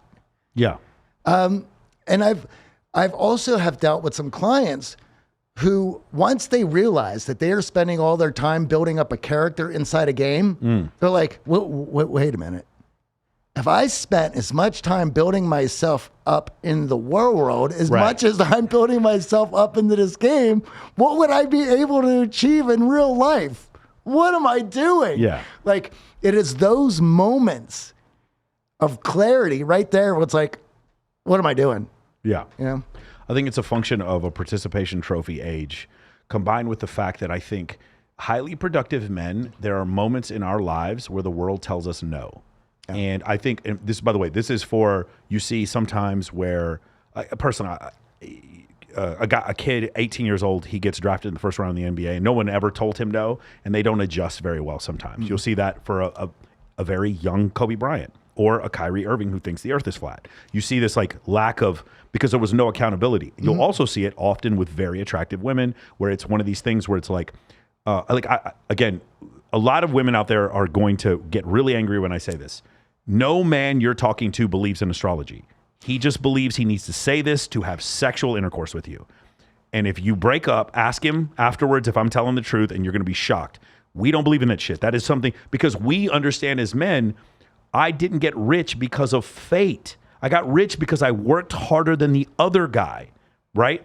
So as a man, I can choose, like every day, I'm like, hey man, I want to buy that Bugatti. I don't have enough money for it. The world told me no. I want to date that girl. She's not interested in you. The world told me no. I want to deadlift 500 pounds. I can't do that. The world told me no. The world, as for men, we are constantly being told no. And that's shaping us, almost like chiseling us into the man we become. And every day, that weight of the world telling us no is the weight we use to get stronger every day. The world is constantly telling us no. What happens, though, is with the participation trophy era, or the what they call helicopter parents, is that you don't have the world consistently telling you no. It was just as valuable for me to get kicked in the head in martial arts, or me to get blown up on a trap play when I played fucking defensive tackle in football, than it was for me to win. And that's the thing that I think is a loss for a lot of people. And for some people who are putting it, and again, I'm not knocking you, but if you're incredibly good looking, man or woman, incredibly wealthy, man or woman, and you just kind of have that thing, or you just, happen to be a fantastic actor or a musician, and the rest of your life you don't have to work. Dude, if you're, I don't know anything about Kurt Cobain, but like if Kurt Cobain didn't have game, he's still going to get women because he's Kurt Cobain. You know what I'm saying? Mm-hmm. So there's these other parts of your life. For me, I've got to work on every single part of this. And for a lot of people, they didn't have to do that. And then when the phone came out, one of the things that happened, or the Facebook app on the iPhone in 2008. When that happens, now what happens is the face down after school because you were talking shit, or because you were talking to somebody's girl, that stops happening. Mm-hmm. Now I just talk shit about you on a burner Twitter account. Now that stops happening, and now we've gone further into this whole thing. I didn't have this fall down moment where I had to get back up. I'm not accomplishing goals like my ancestors did. And my criticisms of other people are done in a cowardly, passive-aggressive way. This is what I'm learning. And so what do? I create copes like video games or message boards or something like this. And my cope was a bench press. My cope was boxing. My cope was whatever physical activity was out there. Or my cope was to go out to a club, and I'm not going to leave here until I'm getting until I approach this number of women. I'm not leaving. Those were my copes, and that's the part of the things that's changed. You mentioned the helicopter parents, and that's the phenomenon of the kid falls down, I'm there to pick him up. Then there is the latest thing that progressed is lawnmower parents. Yes. They're out there mowing it down so their kid doesn't have to deal with falling down ever. I mean, they don't even understand what a hurdle is because they've been removed. The first hurdles that they're facing is real life.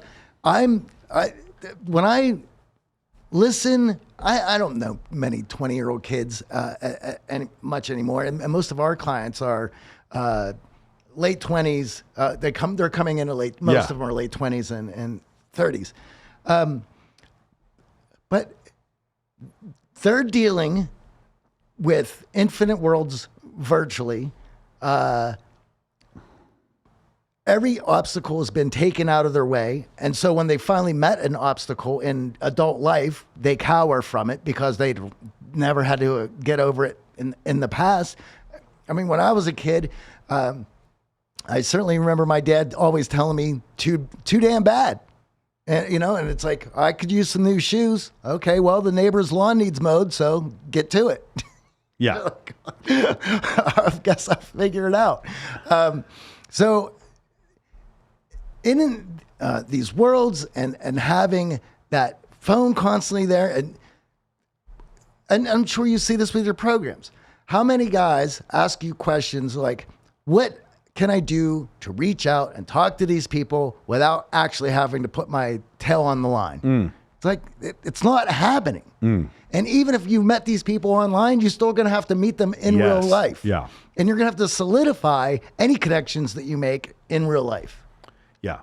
Yeah, whenever I have attractive women on here, one of the first things I ask them is like the last 5 guys you were intimate with on a date, and that could be kissing or you had sex with them, whatever, where'd you meet them? And the answer is a female friend introduced me about 80% of the time. Yeah. And the communication, loose ties. And the communication was done through DMs on social media. And the reason why I want to transition to that is because a couple years ago, it wasn't like that. Before 2004, we didn't have text messaging. You would call people. And then once we had text messaging up until you started seeing like Instagram Messenger, probably around 2015, that point. Now, I tell guys right now, I want you to message girls on Instagram more than I want you to text them because they don't forget who you are. Yeah. Because you've created a billboard of high status photos, a high status profile picture in your bio, and then you put highlights up there, one with your dog, one with your family, one with your job, one where you're wakeboarding, whatever. And so she can investigate, oh wait, who is this guy who's messaging me? I met him the other night. Whereas what was happening back from like 05 to like 2015 is she'd get a text the next day. She didn't save the number and she'd got a fucking hangover. I don't remember who this guy is. Yeah, excuse me, who? And then it just hangs up. So my question to you is, you guys had a whole thing where you were talking about text messaging being important. It was about 3 years ago. And you also talked about emojis and that kind of thing. And my question to you is, have you seen the transition to where like social media has become so incredibly important? Not because the biggest dating app in the world is not Tinder, Bumble, or Hinge, it's Instagram. And have you gone into that with your clients? For our guys, we don't specifically discuss that, but we made that transition because of how the technology and how we used it changed. Yeah. It got to a point where girls did not care about giving their number to a guy. They'll give you their number just to get rid of you. Yeah. Because they don't have to answer the text. Yeah. Or they could give you anyone's number. Yeah. And here you are like, I got her number. Okay, let's see how, if she responds, now we're going to celebrate. So, but I remember where a guy would say, oh, I got her Facebook. And we're like, you didn't get her number? You got her Facebook? But now, yeah, that's as good as anything. In fact, that's better. Yeah. Right? Because now she's sharing her life. You get to see who she is, who her friends are, where she's hanging out, what club she's going to. She's giving you all that information. Yeah. She's not going to give that to somebody that she is going to feel is going to start stalking her. Yeah. Right? So yeah, that totally transitioned. And I remember getting my first text and wondering what the hell is this thing, right? But we got in a lot of trouble. So we there was a book that we had put out, and this was in 2009, and it was the textbook, which you brought up. And we got lambasted about emojis. Yes. And now during that time, there was no other ways to express emotions through text. Because they're always dry, yeah. Always dry. And if you try to banter or you try to be funny, it would be very easily misconstrued. Mm-hmm. So emojis were incredibly important to convey the message that you were joking, you're being silly, or whatever emotions that you're trying to convey through that text. And that was incredibly important. And in fact, all the tests that we did during that time, I mean, we were on the show discussing it. Next time you send these out, send out a group of messages plain, send out a group of messages with emojis. Which ones got the responses? It was always the emojis. Yeah.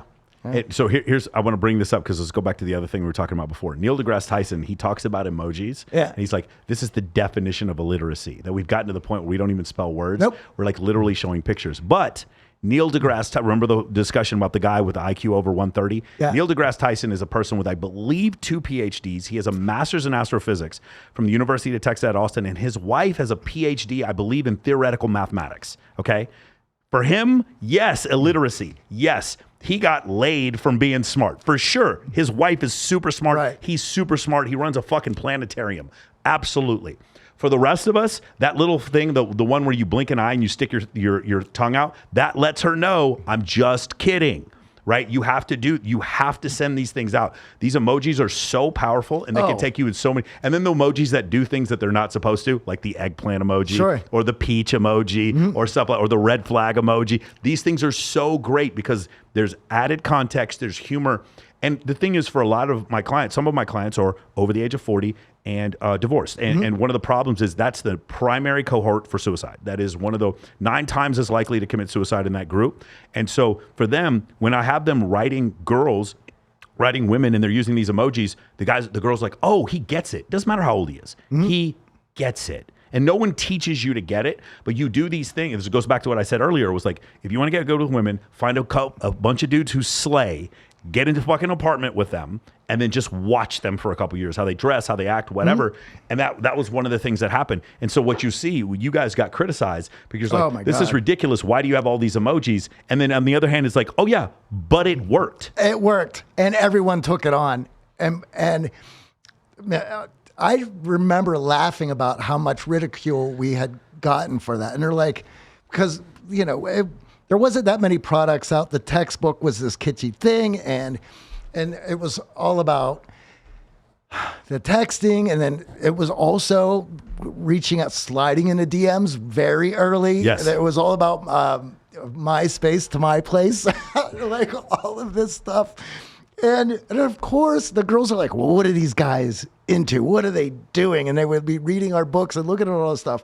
And we would get the angry messages, and then we would get the girls going, oh my God, I wish that my guy would do this. Or, oh my God, I totally slept with this guy, and all he did was send me this stupid winky face, and it made me mad. And it's like, we were laughing so hard about it. And we loved it because we knew the power of it.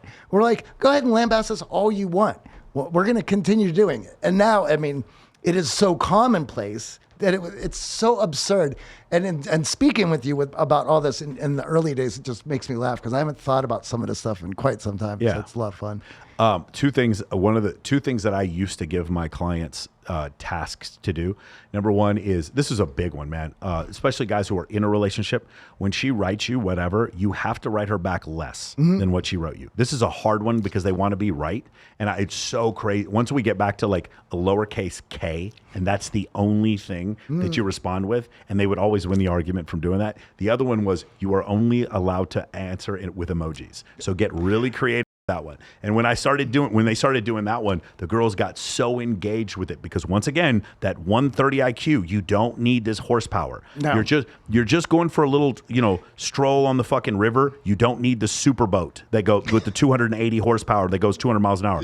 You're just parking the boat. It's a gentle, calibrated thing. And so yeah, they would have so much issue with that, but it was the frustration from the really smart guys. A lot of doctors, I have a lot of pilots, a lot of MDs, a lot of psychologists that come into my program. I have one professor at Ivy League University, and that was the thing. It's like, wait, but I've been taught my whole life, every institution in my whole life, my Ivy League school, all these things reward me for my intellect. Why aren't these women additionally rewarding me for my intellect? And that's the thing it's so frustrating for them. It drives them nuts. But there's so many ways to strengthen that other part of your brain that you're not using, and that you have neglected a long time. And you've neglected it the minute you stopped playing out in the yard with a stick and creating a whole virtual world in your imagination. Yeah. Right? And if you're getting stimulated through these video games, that part of your brain is now done. Yeah. It's shut off. We have machines doing that for you. And it is that part of that creative mind, emotional brain, that it's creating all of this world for you, that is allowing you to share emotional states with these women. And the other part about it is guys talk about, well, how do I allow myself to create an emotional state, and trying to use their 130 IQ of figuring that out. And then they'll always get to a place where, well, I don't want to get vulnerable. No one said that you have to be a whiny bitch, and no one said that you had to be vulnerable. There's a way of being vulnerable as a man that has nothing to do with crying or sharing your emotions or any of this stuff. By you sharing your ideas, beliefs, opinions, and ideas about the world, you're being vulnerable, because those ideas, beliefs, feelings, and ideas of the world can be negated. They can be unaccepted. That is you sharing how you see things. That's a vulnerability. Yeah. One of the things that I've noticed is when people come into, and I've talked to other coaches about this in this specific area, is that, some people call it attraction comfort or attraction rapport. It's just these two polar things where one of them makes her more comfortable when she's around you, and the other one makes her like turned on, like you're more alluring. When the guys come to us, and I will say it's probably the same thing with you, generally comfort is not the problem. Attraction is the problem. And so most of the beginning of my course is an attraction building course through, pre-selection or whatever. And then the other thing that I found is like when I asked them to make female friends, I'm like, bro, you've been doing it your whole life. You've been putting in the friend zone. It's not hard.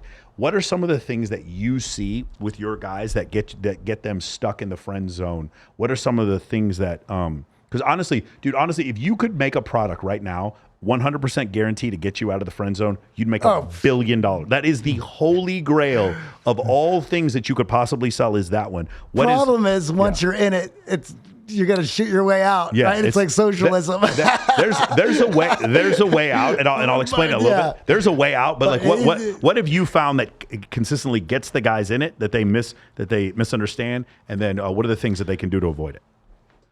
The biggest thing. Notice I'm telling you guys to be friends with women, and we're also warning you from getting friend zoned with women because many of you don't understand those are two different things. Being friends with a woman and getting friend zoned are two different things. Now, I've seen your show, and it's really rad. And one of the things I've noticed, and you've probably seen it all the time, and I've seen you correct women on your show, where they contradict themselves in the same sentence, sitting right here, right? And then you show them their contradiction, and they're just like, they sink in their seat because they realize they've been busted. Yeah. For a guy that is trying to get in there, what he's going to do is he's going to bend with those contradictions. He cannot do that. Once she sees that he is reactive to her, the attraction is gone. Yes.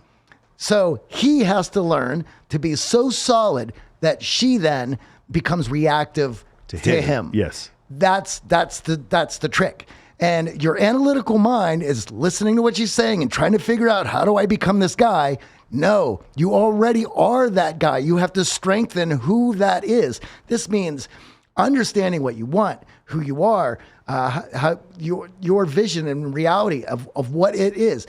The stronger and more confident you are into the world that you've created for yourself, she has to jump into that. That is her being reactive to what you've put together. If her frame is stronger and she catches that, you're a toy. Yeah, it's one of these things where I use this example all the time.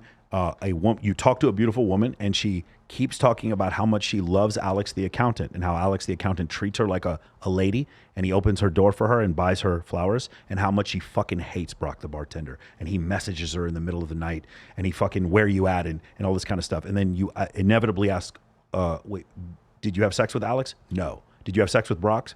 Yeah.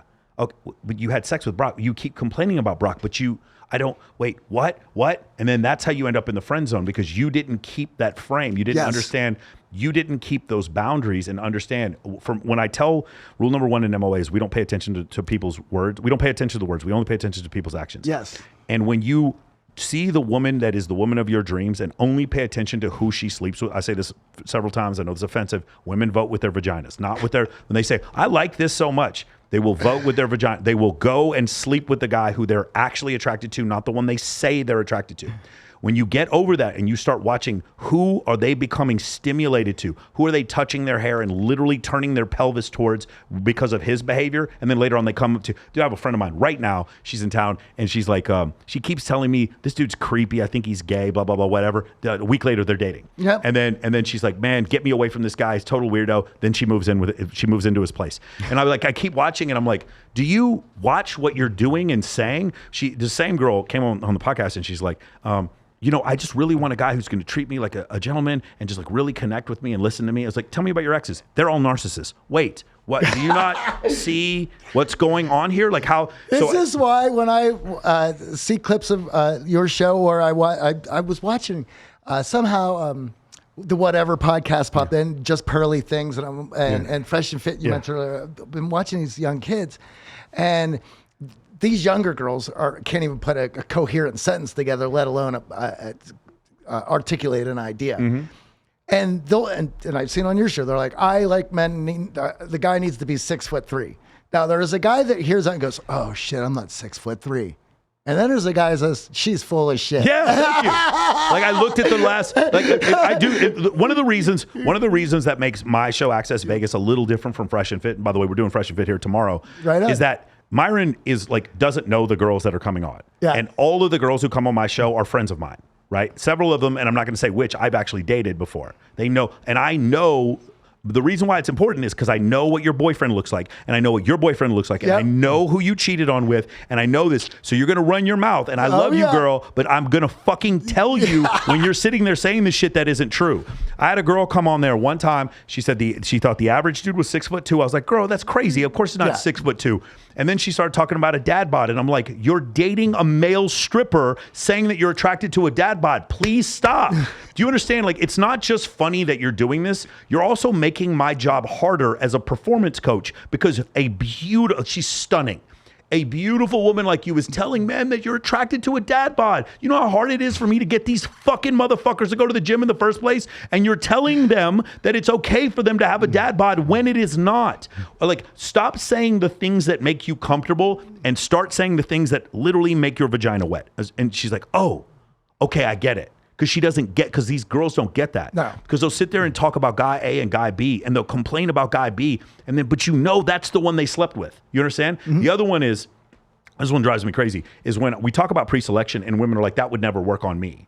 And I'm like, but that's not true. Like, I see your ex-boyfriends. You are attracted to them because other women were attracted to them. You know what I'm saying? And it's just, and they'll say it, and you're like, what you're saying is like legitimately not, like, you're literally saying these things, and I'm watching your life, and this is not what you're doing. Like, how do you square the circle? And the reason is because a lot of times not all women are like this, but a lot of times for very attractive women, the whole world was a participation trophy, and nobody told them no. Mm-hmm. And so that they could believe that things were the way they were. Again, I'm having this girl come on. She says she's an astrologist, and I like her a lot, but I legitimately think she's going to come on here, do no research, and embarrass me somehow. And I'm like, you are going to get your butt handed to you if you come on here talking about astrology is real. I don't care that you believe in astrology. That's awesome. Get a tattoo. Meet other people that are also Libras and go fuck them. That's fine. Do whatever you want. Don't tell me there's some science behind it, because there isn't. And listen, all due respect to Joe Dispenza, whatever. Quantum mechanics has nothing to do with the body healing. Nothing. And people are still sitting there running around saying this stuff, and it's crazy. Do we have scientists who are even agreeing what quantum mechanics is? Yeah, there definitely are. Yeah, there are. There definitely are. In fact, quantum mechanics has more evidence behind its solidity than relativity. Relativity is things that we believe and we can see in small doses. Quantum mechanics are like irrefutable things, like probability clouds and the tunneling of one proton into a neutron. Again, that is a strong nuclear force. There is no way that can happen. That tunneling cannot happen through normal processes. That's how we know quantum mechanics is real. But when people start talking about healing and all this stuff and it's quantum mechanics, I'm like, bitch, you are out of your fucking mind. Why are you saying this? Yeah. You know what I'm saying? Like, it's like, use a different word. Use some sort of energy. Like, stop. Like, there are people who literally got PhDs and worked their whole life to study this idea, and you're like, you're perverting it into something else. What's the Indian doctor cat who uses quantum mechanics for everything? Yeah, I mean, what's his name? I can't remember. I don't know what you're talking about. But yeah, I know exactly what you're talking about. Like they don't know what they're talking about. Quantum mechanics has to do with subatomic particles that exist in a wave and particle form at duality at the same time, and they are in fucking superposition. They're in a probability cloud until they're observed, and then they come into one. And there's like 4 other phenomena that are part of it. But you can do math and predict where these things are. It has nothing to do with energy. Or with humans' energy. Anyway, go ahead. Well, this goes back to the 130 IQ. Yes. Where the guy is like, well, all I need to do is read up on what all these girls want and then figure out how to get it. And it's like, you've already went down the wrong road because you're listening to a girl who's going to contradict herself the minute she has the opportunity. Because that is the feminine energy. That feminine energy goes with the wind. And you have to be the rock. What is real is what feels real right now. That is what the feminine energy, you're correct, yes. And for the masculine energy, because we have to compete, what is real is what is real. What is objectively real? The tiger that is in the forest that could kill me is not a feeling I have. I've seen the fucking tiger, right?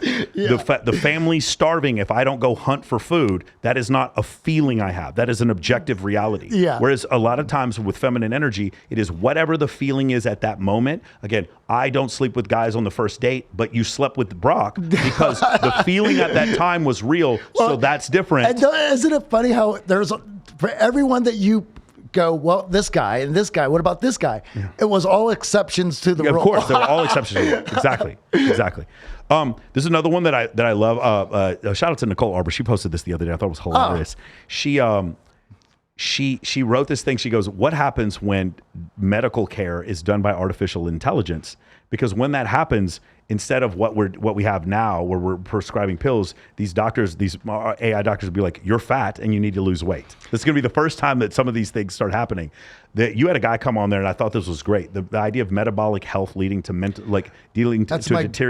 deterioration of mental health. Dr. Perlmutter wrote a book called Grain Brain, literally talking about the idea of gluten creating plaque on the brain, which led to early onset Alzheimer's, and this idea of you eating like shit causing you to literally become crazy. So that's my buddy, Philip Avadia. Okay. Great book. And his whole thing as a heart surgeon is metabolic health. Yes. That all of us process foods differently, and we have to eat a diet that is right for us. And of course, he goes through the book busting all the garbage myths. And I'm 49. There is stuff that I grew up with that was a staple on my breakfast table, dinner table, that I would never have anywhere in my house. The food pyramid. The dairy and all the... And I drank soda up until I was about 35 years old, until I realized that is poison. Yeah. I'll have a beer. I love alcohol, but I'm not going to casually drink a soda. I used to drink Red Bull. At one time, we had a sponsorship by Monster Cola, and they had a fridge in our house where we were running programs, and that they would fill that fridge up every couple of days, and the guys would just be drinking that. They would be gacked out of their minds, losing it, and so was I. We all drank that stuff. And then I realized all of that. And you don't think something that you grew up with, that was a staple on your table, is literally poison. Yeah. And so Philip dispels all those myths and discusses your metabolic health and how you figure that out, getting your labs done, understanding where you are, and eating specifically for those labs. Yeah. Dealing with cholesterol and stuff like that, for sure. Absolutely. I have personally witnessed this on 2 occasions with people I'm very close to, watching them gain 50 to 100 pounds of fat and watching them literally lose their mind. Oh, yeah. Have you seen it? Yes. Yeah, it is one of the craziest things I've ever seen. They go right into lizard people live under Antarctica, the Nazi space program. They go right into those things. And I was just talking to you. We were out talking to girls, and you were like, you weigh 200 pounds. You look good as shit. And we're out having a good time, lifting weights and playing basketball. And now you're literally telling me that that there's fucking nanochips inside of the vaccine that's going to change. What are you doing, bro? I literally watch them get fat and lose their mind while it happens. Yeah, I don't know what the connection is there that causes that. I believe I believe Dr. Perlmutter is very close. It has to do with inflammation. I believe there's some of these things. Again, I was medically retired from the U.S. military for an autoimmune disorder. Just stopped eating gluten. All of a sudden, I don't have an autoimmune disorder anymore. And they ignore it. Well, that's what happened, Mr. Rheumatologist. And they're like, yeah, sure. Here's some more Enbrel. Stick that in your butt. And it's crazy because why? And then I asked the rheumatologist, why don't you teach this? If all of my family members have this, we all did the same thing and it worked for us. Why don't you make this part of the medical literature? And they just they just didn't hear what I said. I stopped eating gluten, and then I stopped having the autoimmune disorder, and it's just too much for them to grasp. Yeah, sugar, gluten, any of the processed, refined sugars, all of that is poison. It's garbage, and I think you're right. It makes us not only incredibly unfit, but physically, mentally, and emotionally. What would you say the ethos of the podcast is now? You guys talk about networking and charisma and things there were 4 things that you guys bring up to bring it all together with all the people that you talk to. Mindsets. Yeah. Clear, effective, efficient communication, and making sure and building and deepening relationships. And so that under that umbrella is network building, friendships, because nothing in this world matters. And it's going to have more impact in your life than your social circle, the relationships that you have. You're talking about social circle game. That's part of it. Your jobs are going to come from weak ties, from somebody recommending you. How many girls have been on this show and said that they slept with that guy because their friend introduced them to him? So the network that you build, the lifestyle that you live, your happiness in life is going to be incredibly impacted. A majority of it will be influenced by that social circle. Yeah. If you have people in your life, and you have to do a friendship audit, just like a computer, just like your life, the longer you're around, the more damage, bullshit you are taking on. You have to process that shit. You have to cut it out. You have to do a friendship audit. Yeah. Is this person adding to my life? Are they taking away, or are they redundant? Right? You can do that. You could do that same thing with the food in your house, the info diet that you have, with the media that you take in. Is this adding to my life? Is it enhancing it? Is it redundant, or is it taking away? If it's taking away, they got to go. They got to go. I don't care if that's been Bobby and he's been your best friend since 5 years old and you're your neighbor and you guys have done everything together. Right now, he's fucking your shit up. Yeah. He can have less time. You don't have to cut him out. No one's being in a cult here where you got to cut ties with everybody, but you have to recognize that that friendship has an influence. And if you don't have friends who are motivating, inspiring, and giving you something to aspire to, then they're taking away from your life. Right? The friends that you have, you got to be like, oh shit, AJ's going golfing again. That means he's getting better on his game. And next time I go out with him, I'm going to look like shit. I need to get my ass out there, Yeah. right? Or I need to get out there and start meeting some new people, or jump back in this dating pool. Your friends are going to have the biggest impact in that. And you have to, we just interviewed Steven Kotler, and the whole book, his newest book, is Nar Country, High Performance After 50 Years Old. One of the biggest parts of that book, and we had a major whole clip about it, which is replacement friends. Because as we get older, we're losing friends. They're getting married. They're dropping out. They're getting preoccupied. They have other shit going on. Or they don't like that you have money now. Or they don't like that you're dating their favorite Instagram model. I mean, I heard. I don't know that personally to be the case. I'm just saying. It happens. And every decision that you make to better your life, you're pissing off somebody else. Yes. So you're going to be losing friends. The more conscious that you've expanded in order to make better decisions in your life, to enhance it, to get more enjoyment out of it, you're leaving other people behind. You are a herd animal. You need people around you in order to feel safe, secure, and able to move forward. However, you're going to have to leave one herd to the next herd in order to advance. Every time you drop a group of friends, you're opening yourself up to newer friends. As you get older, you have to have those replacement friends, and the people you bring in, they have to be motivating, aspiring. Yeah, definitely. Yeah, well, a lot of the other coaches like Brad Lee, Wes Watson, Dan Fleischman, Ryan Stewman, those guys, Cole Hatter, and I just had Eric Spofford here. Those are the guys that I want to surround myself with, because when we go out, I am by far the poorest one that is in that room. I am by far the least successful. And so that's one of the things that I definitely want to change. Going back to what you said before about being a herd animal. So whenever what you're saying is true, because it is true, it has to, if it's pervasive amongst Homo sapiens, it has to exist somewhere in evolution. Oh yeah. During the ancestral period, where you have to think about, there were times where, right now, if you have some really poor choices in your life, you can still have babies. You can fuck up a ton, cheat on your wife, cheat on your husband, live in a trailer, and still babies can come out of you like that, right? But your ancestors didn't work like that. Your ancestors, every decision they made had to aid in survival.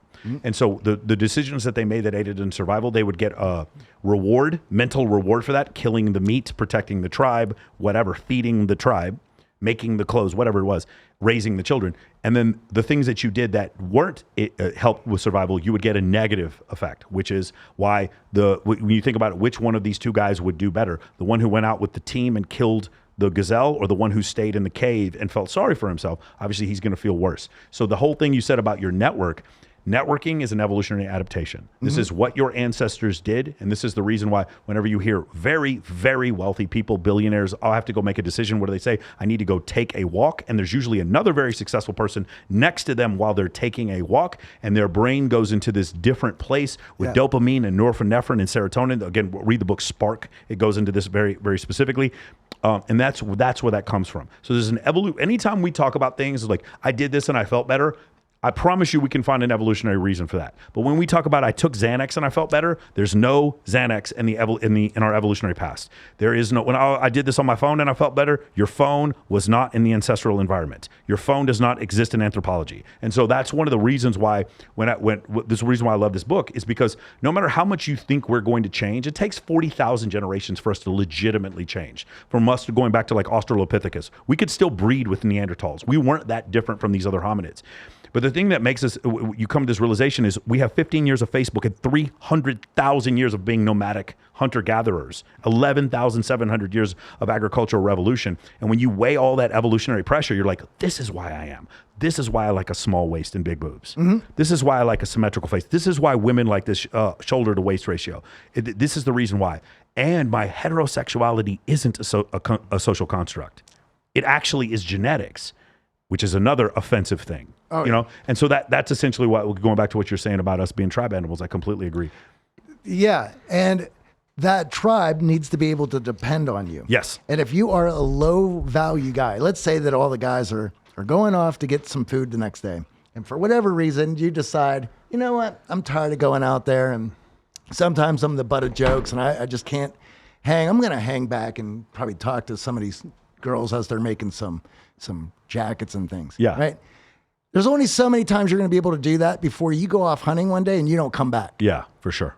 Right. And in today's society, you don't really have to worry about that, but you're still going to be ostracized.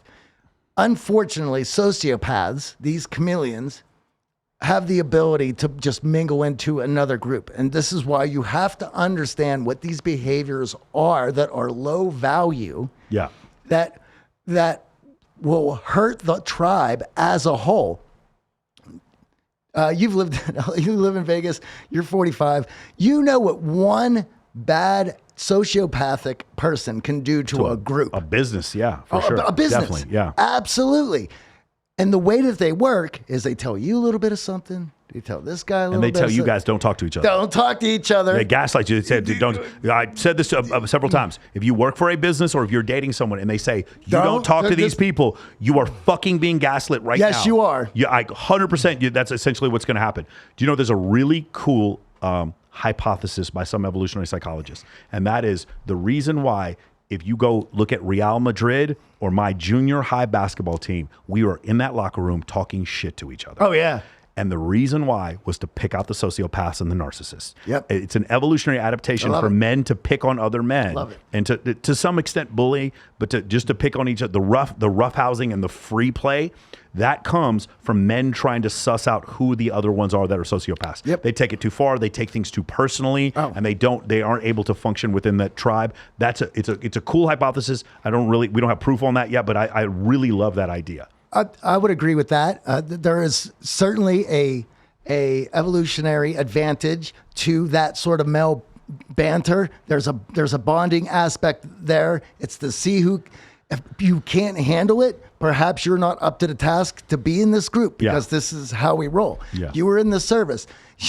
You want to make sure that the guy standing next to you has got your back, right? If he can't take some gentle ribbing, then I got to get this guy out of here. Because we drew penises on your face while you fell asleep, okay? That's a good thing. And took pictures of it and then sent it to your wife while you're holding a gay male magazine. Don't be mad at me. We should still be able to fly together as good CRM, crew resource management. It should still work out just as fine. Yeah, Semper Fi. All right, awesome. The other thing I really loved you guys talking about was the whole, so there was one thing I actually learned from watching some guys in the pickup community was the positive, the tonality. So the positive, the neutral, and then the negative, like almost like the break in rapport with the negative. And then the other one I loved, and I talk to guys about this all the time, was the positive versus neutral body language. Yes. And how huge. Like it's so big when guys are like, I try to explain like compliance loops with women. And I'm like, the first compliance loop is move 3 feet to your right and get her to move over there with you. That's the first one. And then turn to where your pelvis is not facing towards you, but her pelvis is facing towards you, but yours is not facing towards her. That's another compliance loop. Can you go into like the whole thing with the body language? Yes. All right. So one of the questions that all men want to know is this girl vibing me? Yeah. Right? Is she feeling me? Is she interested in me? Well, how are you going to know if you're giving her full positive body language? There is nothing that she can do to show you that. So by turning your body just a bit, right? And not facing her directly. She then has to chase your positive body language. Yeah. If she's chasing your positive body language, she's interested at a certain level. It may be a small level, maybe a large level, but she's hooked. You can also play this game where you can just see how hooked she is. See if you can do a full revolution. Definitely. Put your butt up against the bar at the club and just keep scooting to the right. And see if she hold on. Just move her here real quick and just see if she follows you all the way over there. Yeah. And what's great is that works with guys as well. Sure. You meet a new dude out, you guys are vibing, you're at a networking event and you make this brief adjustment to give space because you're guys and he follows that positive body language. This guy's engaged. Right? You guys are having a great conversation and he's interested in you at a platonic level. Yeah. And when I talk about interest, that is the first step to attraction. If that isn't there, then we're not getting to attraction. So, and for the high IQ guy, he is told, show intent, let her know that you're interested and be a proper gentleman. So he gives her everything. Guys, I'm going to say this again. You cannot give value until you have value. Yes. If Leonardo DiCaprio comes up to a girl and says, "Man, like, you're so beautiful," she's like melting. If a homeless person comes up to a girl and says, "You're so beautiful," she is running. You cannot give this one more time. A woman does not sleep with you because of your intent. She sleeps with you because of your status in her eyes. And this is so hard for pickup guys to understand because they literally think they're going to intent their way into having sex with a woman. It's just so crazy. The eye contact one was another one that I thought was great. When you hold too much eye contact, it makes people feel... So you have these guys who are like borderline ASD, and they're sitting there, either can't hold eye contact and don't know what to do with their hands, or just super intense staring at the girl, and they don't know what to do here. Somehow they got it in their mind that you got to make good eye contact and you don't leave it and show that you're confident. No, that freaks her out. She thinks you're a total psychopath. Yeah. You need to be able to relax. She knows she knows you want to sleep with her. She knows you don't have to show already intent. There. It's so crazy. Dude, if you show there. intent to a woman and pick her up and spin her around and she goes home with you, you just happen to be there at the right time. She was going home with somebody that night. My favorite thing in the world. In-person program. All the guys come in, they're always skeptical. We do all this video work for them to understand what that positive and negative and neutral body language looks like. And while they're doing it on video, the beautiful girl who's there, they're losing their minds and they're like, this is stupid. I don't understand it. This is incredibly awkward. I look like an idiot. And we break down the video and they're in their mind and they're losing their shit. And I'm like, guys, the only thing we're working here is your mechanics. You have to understand to have these mechanics on their hand, because when we go out there tonight and you roll up to that first girl and you talk and you turn that body slightly and she chases that positive body language, their eyes blow apart because they're like, holy cow, she did it. She chased it. Yeah, because you were a confident guy and you walked over and you were loose and relaxed and she followed it. She gave you, she's intrigued. Yeah. There's some interest there. Yeah. You hooked. And they're mind blown. And then it's a simple trick, and it's all evolutionary biology and psychology. It's a simple thing, but it shows that you have power, and it shows that you are the attractive man you've always thought you were, but you've been blowing it. You've been giving too much, and your hot rod at 200 mile horsepower is destroying the place. Yeah, because that's the 130 IQ does not come to the realization of me turning my pelvis away. No. Like, that's not the thing they come to. Okay, the other one that I really loved, you had a female professor on there, and she was talking about when she writes to high status people versus writes to low status people. In her mind, when she was writing to someone who was low status, she just said the thing. Yeah. And when she was writing to high status people, there was all this bloviation that happened beforehand. And one of the things that I try to record my clients, especially when they come on my Zoom calls, is when they talk to each other, it's like, what up, bro? And then when I bring a hot girl on there, they're like, hey, do you guys want to go get a drink somewhere? Can I talk to you like you're a little baby? I'm going to talk to you. Oh, I don't want to come off as threatening. I'm going to talk to you with this high-pitched voice. One of the guys who's online right now, I'm not going to give this guy any credit, but he's one of the biggest scumbags on the internet, and he talks about like having this massive lake count, and then there's this footage of him in field, and he just starts going, "Hey, do you guys want to come back? I promise I'm not a psychopath." And I'm like, "This is crazy. I promise I'm not a serial killer."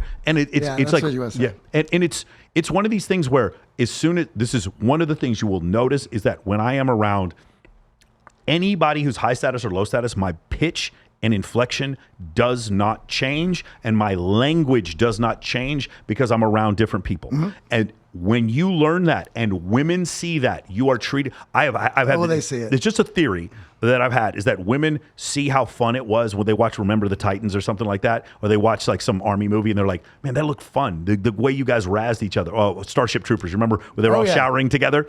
And I was like, let's invite women into the locker room. What up, motherfucker? What are you doing? A fist bump like this.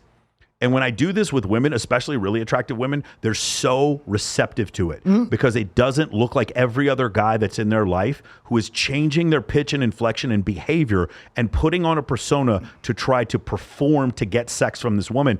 And I just don't do that. I'm like, you're just my buddy. Let's hang out. And when you can do that, so I just thought it was interesting listening to her talk about the way she talks to high status people and the way she talks to low status people and how different that is. Yeah, and the other thing that comes in the play there is think about if she has 10 high status people that she's writing and dealing with potential irons in the fire to do some business, or one. Yeah. If she has 10, she's not going to care as much. She's going to write them all. Abundance. Because it is that abundance mentality. This is the thing that the 130 IQ guy has to learn in order to stop himself from blowing the engine. Yeah. Which is, ask yourself, if you had 5 girls that you might be hanging out with, would you be writing them what you're writing this girl right now? They're like, well, no, I probably wouldn't even be thinking about her. Exactly what I tell them. Just stop then. Dude, I had a buddy of mine. He like literally was asking me questions about like a girl that he hooked up with. And she's like, yeah, but she told me she fucked a guy 5 hours before she fucked me. And I'm like, and now she doesn't call me back. I'm like, who cares? Like, why are you? And then I asked her, I was like, if there were 3 women waiting for you at home right now, what was the question you'd be asking me? And he goes, oh, I wouldn't even be talking about this at all. Right. I'm like, exactly. That's exactly right. You wouldn't bend your will or lose your boundaries because of one woman or one opportunity doing this for you. So having an abundance, like I would love to meet Elon Musk someday. I would love to meet Neil deGrasse Tyson someday. If we meet and they just don't vibe with me and they just don't give a fuck about me, all right, oh well, I'll just move on. It's like because there's other awesome things in my life. I don't gear my whole life toward this one thing. So I really do. The abundance mentality is a huge part of it. Absolutely. And this is why putting in the effort to create abundance is important. Because here's the other thing. If you don't have abundance in your life, and this is the problem for a lot of guys, how many guys that you have who always ask the question, there's this girl at work or there's this girl at the gym.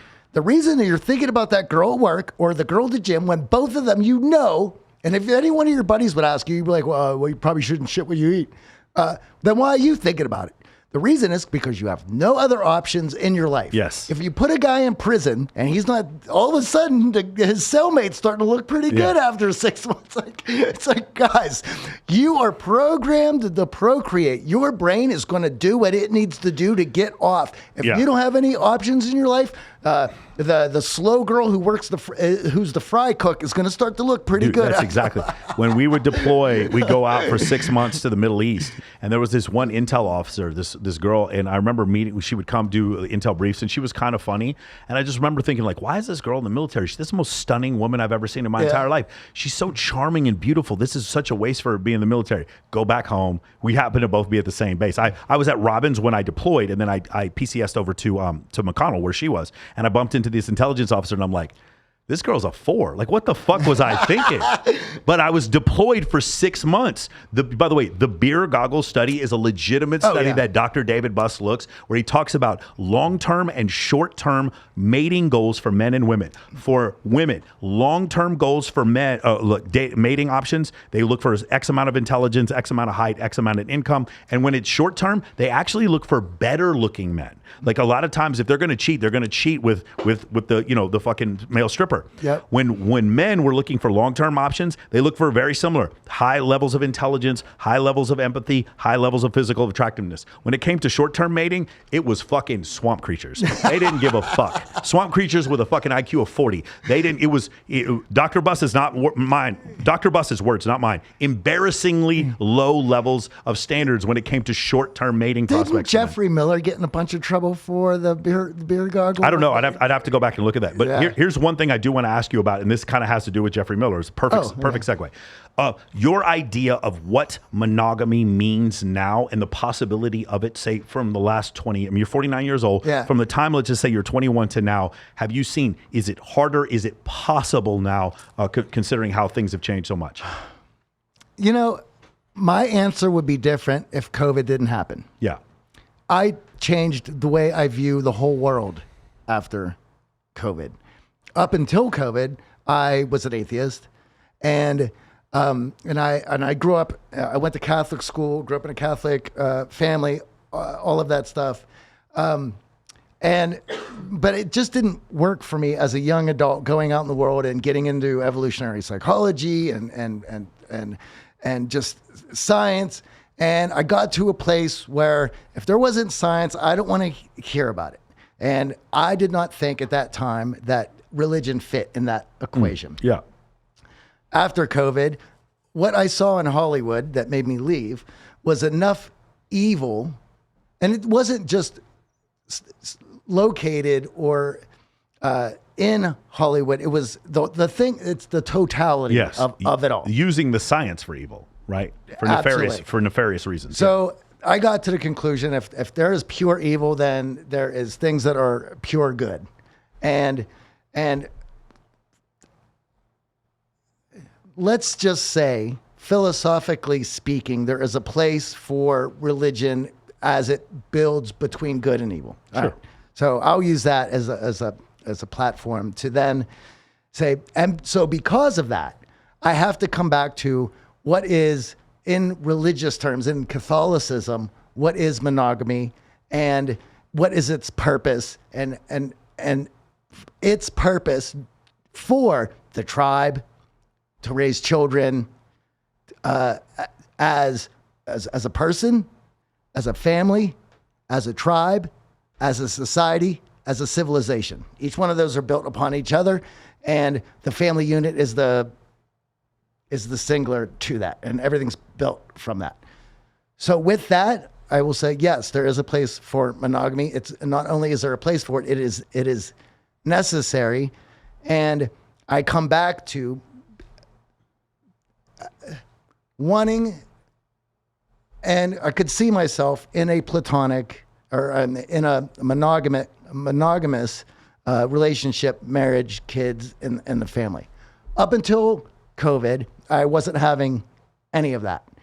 I mean, even at 49, I'm now back out here. I was traveling. I was in Colombia for a bit. I was in Florida. I'm now back in Vegas.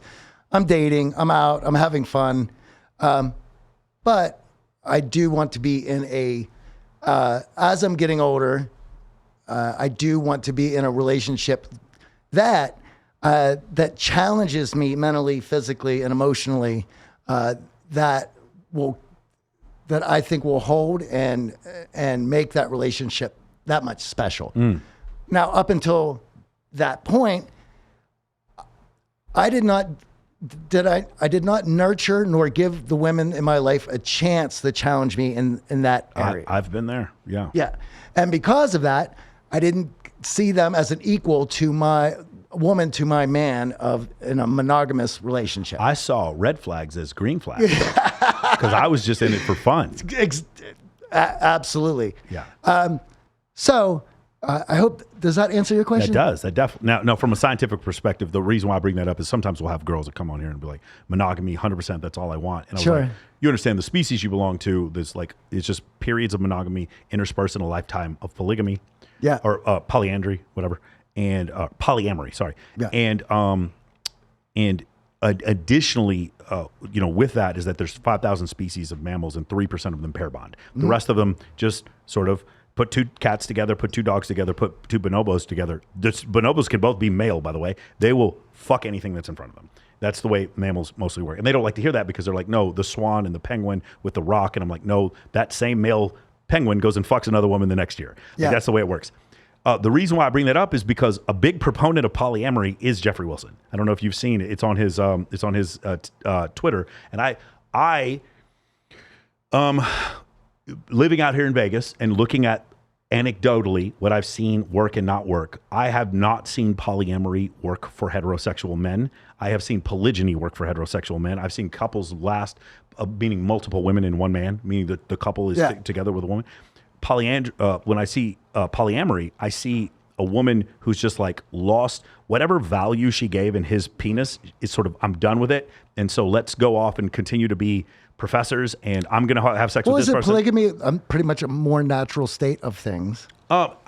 So there's like a couple of years of pair bonding. I just don't know that it's natural for me to ever see the mother of my children with another dude. I just don't know how that works. Right. You know what I'm saying? Maybe I'm just not old enough. And let's make sure that we're talking about the same thing. Yeah. So what I was referring to is a guy who's dating several women. Yeah. Okay. That women, for most of history, preferred to share the high status male. That's polygyny. So that's what I meant. Yeah. Okay. Yeah. So that seems to be a more natural state. Yes. And monogamy, due to its health of society, is a more forced thing that we have to see as it's. Yes. It's good for the whole. It's society. Encouraged monogamy creates less violence. Yes, Encouraged monogamy allows men in that like second, maybe not the bottom quartile, but that next quartile up to have at least one sexual partner. We see what happens on dating apps. Yes. All the women are chasing so 80% of men are deemed unattractive on dating apps. 63% of right swipes are gone to the top 10% of men. Of course. There you go. There you go. I mean, so that shows that whole thing there. One of the things Richard Reeves talks about that I thought was really interesting was the concept of surplus men, which didn't exist, which was something that was very common. About 25% of men ever throughout history have replicated. Mm-hmm. And so that means you have 75% of men who either died in combat, died in childbirth, or whatever happened, or were just surplus men. And we not got rid of, but helped to attenuate that problem when we got into it's not enforced, encouraged monogamy. Once you get into encouraged monogamy and then you try to encourage people to get married when they're young and have lots of kids, what happens is you have more kids, you have a populace where they have kids and a mortgage and whatever, they're less likely to revolt because they've got to pay taxes and they've got these responsibilities other than, that keep them from revolting against their government. They're consumers, right? Instead of one flat screen TV, they don't buy two, they buy three and now four, they go into debt. I have always felt like it has always been in the interest of a government to have as much enforced monogamy as possible. The family unit does not fight back. Yes. The family unit just consumes, and the family unit fights back, and it doesn't read, it doesn't educate itself, it just fights back and continues to procreate. This is my opinion. I know it sounds very nihilistic, but when you go into this whole thing and you see that, that's the problem that we're coming up on now, where 80% of men are. So this is one study, I love this, under 30, men and women. Twice as many women are in relationships. So like it was something like 32% of women are not in relationships under the age of 30 and 68% of men. And the sociologist who's doing the study is like, well, we're not really sure who these women are dating. And I'm like, I know who they're dating. Yep. They're all dating established men over the age of 30. Mm-hmm. And multiple of them are dating the same established men over the age of 30. Yep. And so that's the thing. But when we do that, we end up with these surplus men. The guy who stocks the shelves at Walmart in the middle of the night, the cashier at Home Depot, and the guy who gives you your chicken McNuggets, they become these surplus men. And whereas before, when in 1985, they were probably going to get laid by someone, now there's no one. And so you end up with 33% of men with no sexual partners under the age of 30. Yes, and with a victim mentality, they're just submitting to the situation. Yes. And they're distracting themselves and numbing themselves any way they can from that, because regardless of what their options are, biology is still kicking them in the ass. Yeah. Yeah, it's rough. It is definitely rough. Like, because it needs to be instilled in you at a young age. As a man, you have to compete. Yes. No matter what your mommy says after you skin your knee, you have to go play with the other kids and occasionally get bullied and picked on. You have to compete. And you have to find the thing that sets you separate, Yes. right? Like Yeah. for myself, I was the fastest, most athletic kid on the block until I went to junior high. Yeah. Till then I was like, okay, I'm not the fastest, most athletic kid in the block anymore. Then I went to high school and go, oh, well, I guess sports is just not going to be my thing. It's like, there's a guitar over here. You know what? Let me just put a lot of time into What is your unique ability? Yeah. What's your superpower? Exactly. Beautiful, man. Man, we've touched all the bases, man. Awesome. Where can we find you? Please, all the social media at theartofcharm.com, all social media at theartofcharm. And I'm Johnny_Dzubak if you're looking for my personal stuff. And hit us up, chat with us, write us. We'll answer your questions. We'll hang out. How can you go over like vaguely the number of downloads you guys get, the subscribers on the podcast versus, because I know you guys only 4 years ago started a YouTube channel. How have those things grown? Well, that YouTube channel has always been there. We just never promoted it. And one thing that everyone has to understand is everything that you see on social media, on the internet is manipulated for somebody's advantage. You either learn to figure out how to take advantage of that manipulation for yourself. And so everything's been up on YouTube. It's just all of our listeners, for whatever reason, we had gotten started. It was through the podcast, and that's where a majority of our downloads and listens come from, and from those subscribers. At this point, we're at like maybe 425 million downloads of the show. Might even be more than that. It's after 16 years, it's kind of difficult to even know where those things are anymore. Plus, the other platforms that this stuff is on. You know? Yeah, interesting, man. That's great, man. I'm just it's encouraging. You know, I'm trying to grow on like 15 different platforms at the same time. You got to pick the ones that work best for you and double down on that. There has been a time where we just couldn't keep up with all the new stuff coming out. And it's like, why are we tearing ourselves apart trying to? Yeah. It's not twice as hard to produce video of a podcast than audio. It's 10 times harder. And look at the file. If you don't believe me, look at the file size for an MP3 audio of a 2-hour podcast, and then look at the video size for 4K of the same thing with multiple camera angles. It's more than 10 times the size. I've also, over the last 16 years, I remember when I used to only listen to podcasts.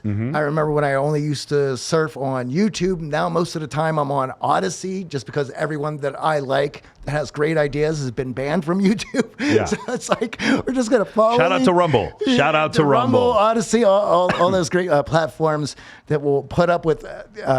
Bro, you can say anything on Rumble. Oh, bro, like to the point where I'm terrified. No. I'll show you some shit when we get up here. You're like, they won't even ban you for that on Rumble? I mean, it's bad, bro. There's great stuff on Odyssey, too. And there's this other idea that I really like that I think other guys should venture into as well, is you have all this information from all over the world. You should be challenging your ideas constantly. I don't care if on the first you hear an idea, you go, that's awful, that's terrible. Okay, then what's your argument to why that's wrong? Yeah. Because you will find out that you don't know everything, and what you've been told for most of your life is bullshit. And how many things just in evolutionary psychology alone has blown your mind throughout the years? This idea that like women are an enigma and can't be figured out, and I'm like, no, they can. They absolutely can. That's not true at all. And for my entire life, I believed that to be the case until I started reading evolutionary psychology. The more philosophically sound you are, the more confident that you will be, because it is creating a worldview, and your worldview should propel you to your goals. If your worldview is hindering you or setting up hurdles towards your goals, then your worldview is bullshit. Correct it. Yeah. Figure it out. Change it. It's a mindset. A mindset shift can open up doors that you didn't even know existed. Yeah. But if you're stuck in the same ideas, you're never going to be exposed to those doors. Yeah. Beautiful, man. Well, we're definitely going to check you out. That's awesome. I'm so excited to have you here, man. Glad to see that you were in Vegas, and definitely you guys need to go check out his podcast, and so you can be the 426th million download that he does. We just crossed 200,000 downloads. Shout out to all you guys who are downloading me on Apple. So I appreciate that, and we will see all you guys next week.